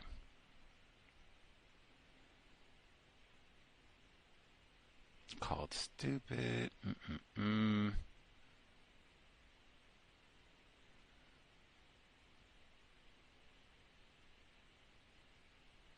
Let's go back and find some of the older reports.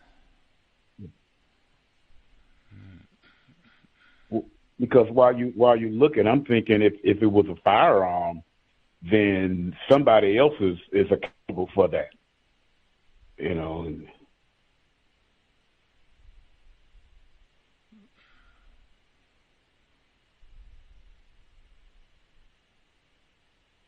Whoa. If I'm reading this correctly, now this is ABC 20 WCJB News. This is local Gainesville, Florida news affiliate. The article is Community Around Legacy Elementary Grieving After Fifth Grader Commits Suicide. I'm just going to read.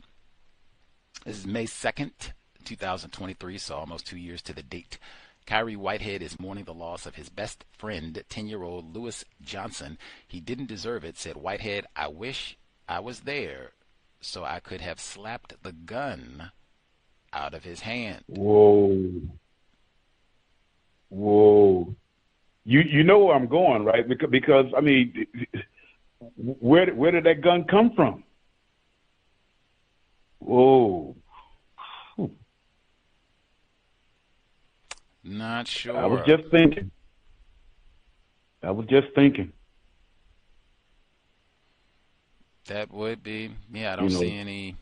I'll just say I don't see any reports where anybody has been charged for, how did he get this gun? Whose gun was it? I don't see any charges for that. But yeah, that would be, where exactly did they get this? Or did he, Lamont, 10-year-old, where did he get this gun from, and whose was it? Yeah, that would be a great question. I mean, because you have that opens up another discussion about securing arms, which that is a failure with a lot of people, that do not have good concern and care about the firearms that they have, and therefore, children are going to have access to it, because when you're around the age where that child is, you're very curious. You look at things that older people do and attempt to copy it, that sort of thing. So the danger is always there, but it's up to the owner of that gun to secure it. So whereas someone, and in this case, this child was suffering, would not gain access to it and harm himself or somebody else. Okay. Yeah, that is super important. I mean, I put all that with counter-violence because, there is we've talked about this before. There will be a lot of conversation about black people need to get guns and black people need to get firearms, and that's how we're going to solve this problem. Well, as was just stated, firearms require a lot of codification. I think a lot of times they make you take whole classes if you're going to get a firearm in your house, and a big part of the safety is, where are you going to store this weapon? Are you going to get a gun safe and all the rest of it, and making sure that you don't store it where it's already loaded. And I mean, they just go through all those specific details to avoid, if that's what happened here, this young 10-year-old. Some of the reports said 11, some said 10, but either way, Lewis Johnson, this young black boy, if he did indeed get a firearm to carry out this suicide, like, man, yeah, that is a major component of any dialogue about us getting guns and solving this problem. Fine, get the firearm. That's another one. Before you have that child, if we're going to have firearms, what is our codification to make sure that nothing like this ever happens?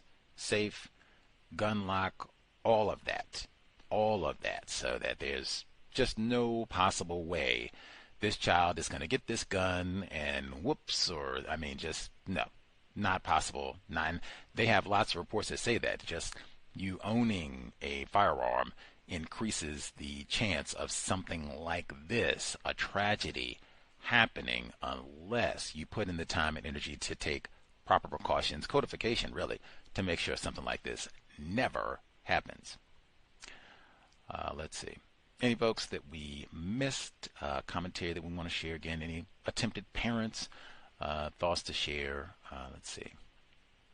I'll say really quick, that report, Damian Allen, 22-year-old suspected race soldier, and they said he had been in communication with Natalie Rupnow, that's the white teen in Tennessee, I believe it was. Tennessee or Wisconsin, I have to go back and double check. Oh, it's Wisconsin because it was close to Madison. But he had been in communication with her, and they were planning these school shootings. And they said that Damian Allen, 22, that he had 7 locations for an attack, and they showed his weapons cache. Man, this dude looked like he robbed an army surplus store. He's only 22. It was, I mean, you would have needed like a storage location. It was so, and it's kind of the same thing that we've said about some of these other white school shooters. Like, how would your parents and other folks not be aware? Like, you have accumulated I think they said thousands of rounds of arms.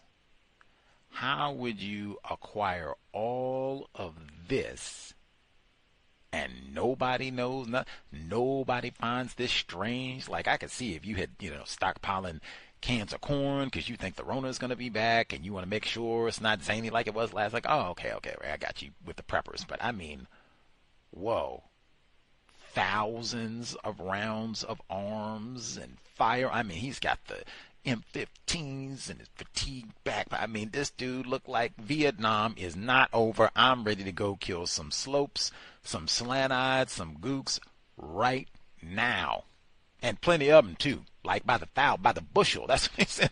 I'm ready to kill him by the bushel. I'm an army of one. I take on a whole country by myself. At 22. What does it mean to be white? That's another one. You maybe talk to your children. Like, man, these little white people that you're around, yeah, they are not like us. Not at all. Look at old Damian Allen. Look at that. You think Leroy, you think you could accumulate all of that and nobody the wiser? Like, what? When did Leroy get how? Thousands of what kind of black identity extremist is you? And he was pretending to be a police officer. I forgot that. They said they showed all of that, and they said he had multiple outfits to impersonate a law enforcement officer. Now, how many of you all out there got bad fake badge and all that? That's in Bolden book too. How many of you all out there at 22 got fake law enforcement outfits? Multiple. He show up, got his badge, Gainesville Police Department, got his radio and everything. Yes, here to help, here to serve. Yes. Master deceivers.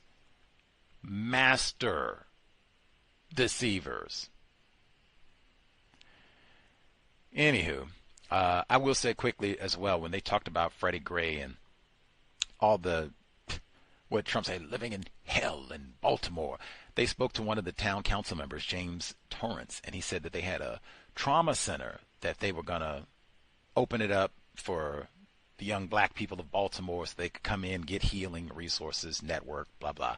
He said that we had a young lady who was murdered in front of the recreation center.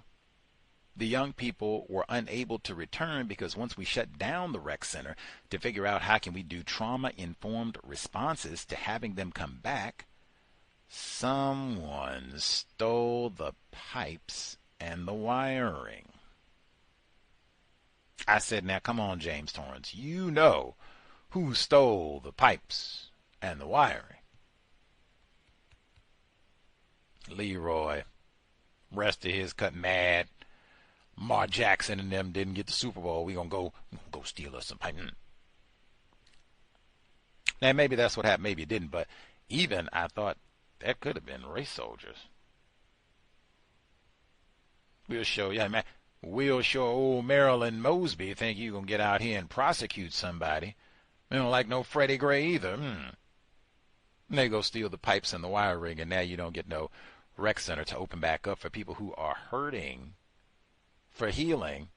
Now you don't even have a rec center, and they killed a black female in front of the center. I think it was a black female.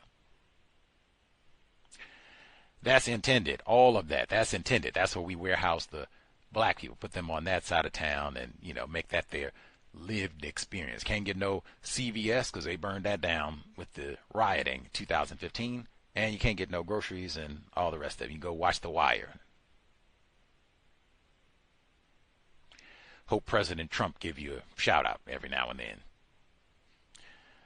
Let's see. We miss anybody? Our caller also in Florida, right down the road now. I have to go get my Florida map out again, see how far our caller at the courthouse is from the folks in Gainesville, good old Damian Allen. Our caller at the courthouse, do you have commentary to share? Yes, sir. May I be heard? Yes, sir. Yes, sir. Thank you very much, sir. Greetings to Gus, the host, the listeners and callers. Yes, sir, Gus. Right here in Gainesville. Of course, they got the Tim Tebow statue. I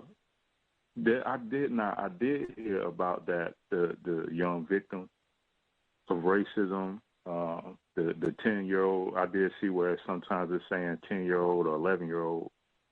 I'm not sure as well where he got the firearm or the gun from. And I also thought about how they just, I believe, convicted that white woman in Ocala, Susan Lorenz, that white supremacist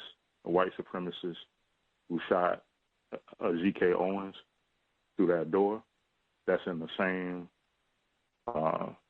city or town, I believe.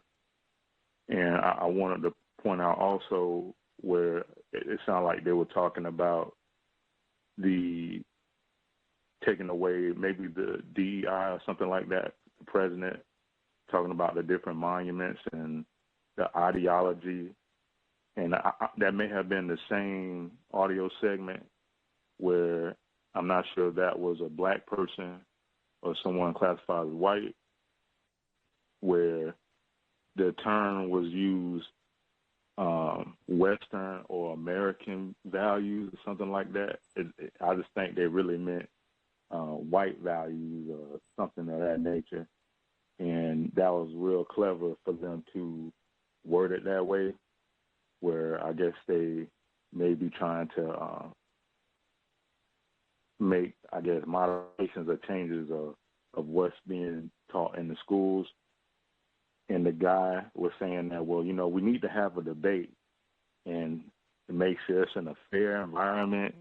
And I thought that was interesting as well, how he said it should be a fair environment. And I wanted to share a quick conversation I had with a victim of racism. He said that he saw that it was a small sinkhole in front of the residence where he resides in. And he said he was calling the news and the city and everybody like that to come try and rectify that. So I talked to him again today, and he said the news people didn't even come out there, but the city did. And he said to me, well, if it was a bunch of gunshots out here, I'm quite sure they would have came out here. I said, hey, I agree with you. So I wanted to share that quick dialogue that I had. And that's all I have for now. Thanks for allowing me to share. Wow.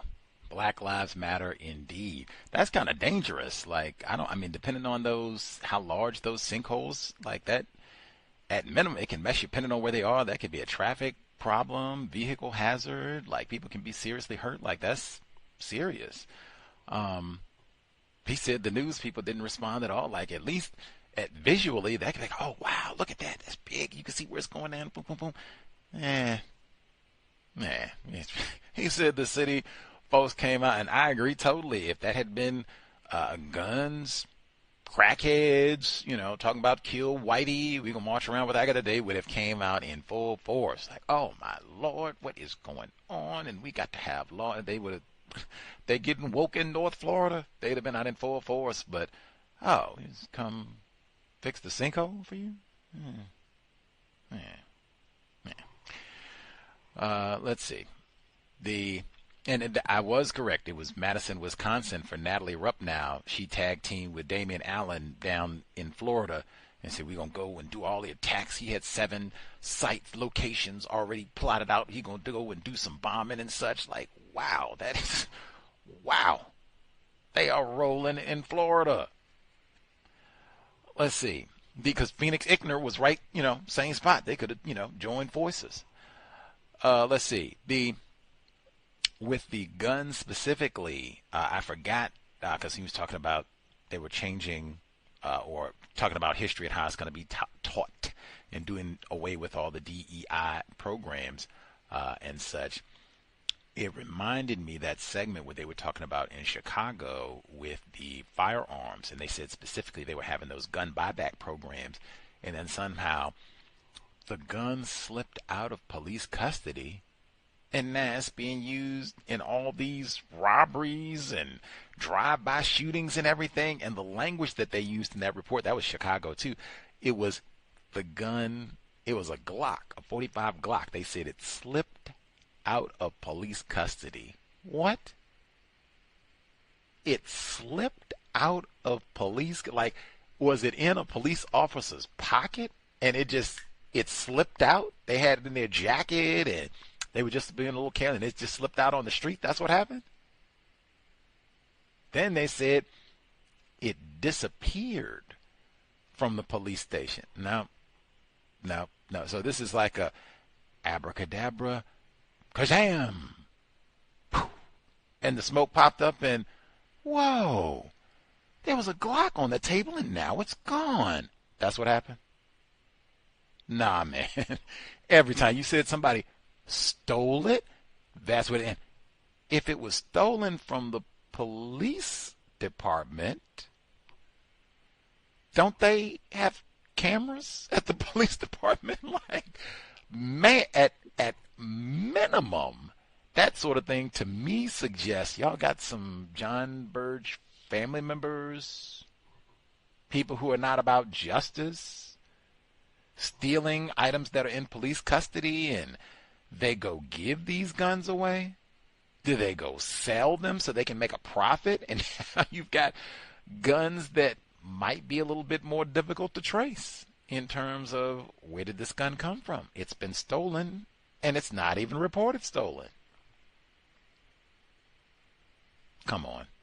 This is the land of John Burge and Ed Hanrahan. So, I mean, you got a long history of this sort of police corruption and terrorism. Especially if the crimes that we're talking about are going to be committed against black people. Oh, yeah, we got locker rooms full of firearms. Come take what you need, Leroy. Have fun on the south side. Anyway, Much obliged to folks tuning in. Hopefully worthy of your Saturday evening. We will be here at minimum Thursday and Friday. Have to check because I am going to see if I can talk to some of the folks who did all of these wacky films and other programs in between now and getting ready to depart for Milwaukee and the Sade Robinson murder trial. So stay tuned. We'll have upcoming programs for the beginning of May. Enjoy your spring 2025. Get out there, get fresh air. I was just talking to a victim of racism about that today. The importance of not just being crammed up in the house and watching TV. And yeah, I know they got basketball and all of the Kentucky Derby you can watch on TV. And I'm going to the film festival, but still get out, get some fresh air, do a little yoga, do a little hiking. Is it warm enough? You can do a little swimming, something. Move your body around so you're not just being lethargic, sedentary, especially as it gets a little bit warmer. Get a little bit of vitamin D on that melanin. That said, sobriety would be best. You can be out celebrating for Mother's Day, Cinco de Mayo, college graduation. Congrats to Emmy, about to finish med school. Let's do it sober. Matter of fact, drink more water without the lead in it. Creator, we ask that you help us use our time and energy to replace white supremacy with justice immediately. Remind us not to waste non-white people's time and energy, and especially our own. Stop name-calling black people. Stop gossiping. Stop producing throwaway offspring to commit suicide at age 10 because they've been bullied by racist teachers and students. Replace white supremacy with justice immediately.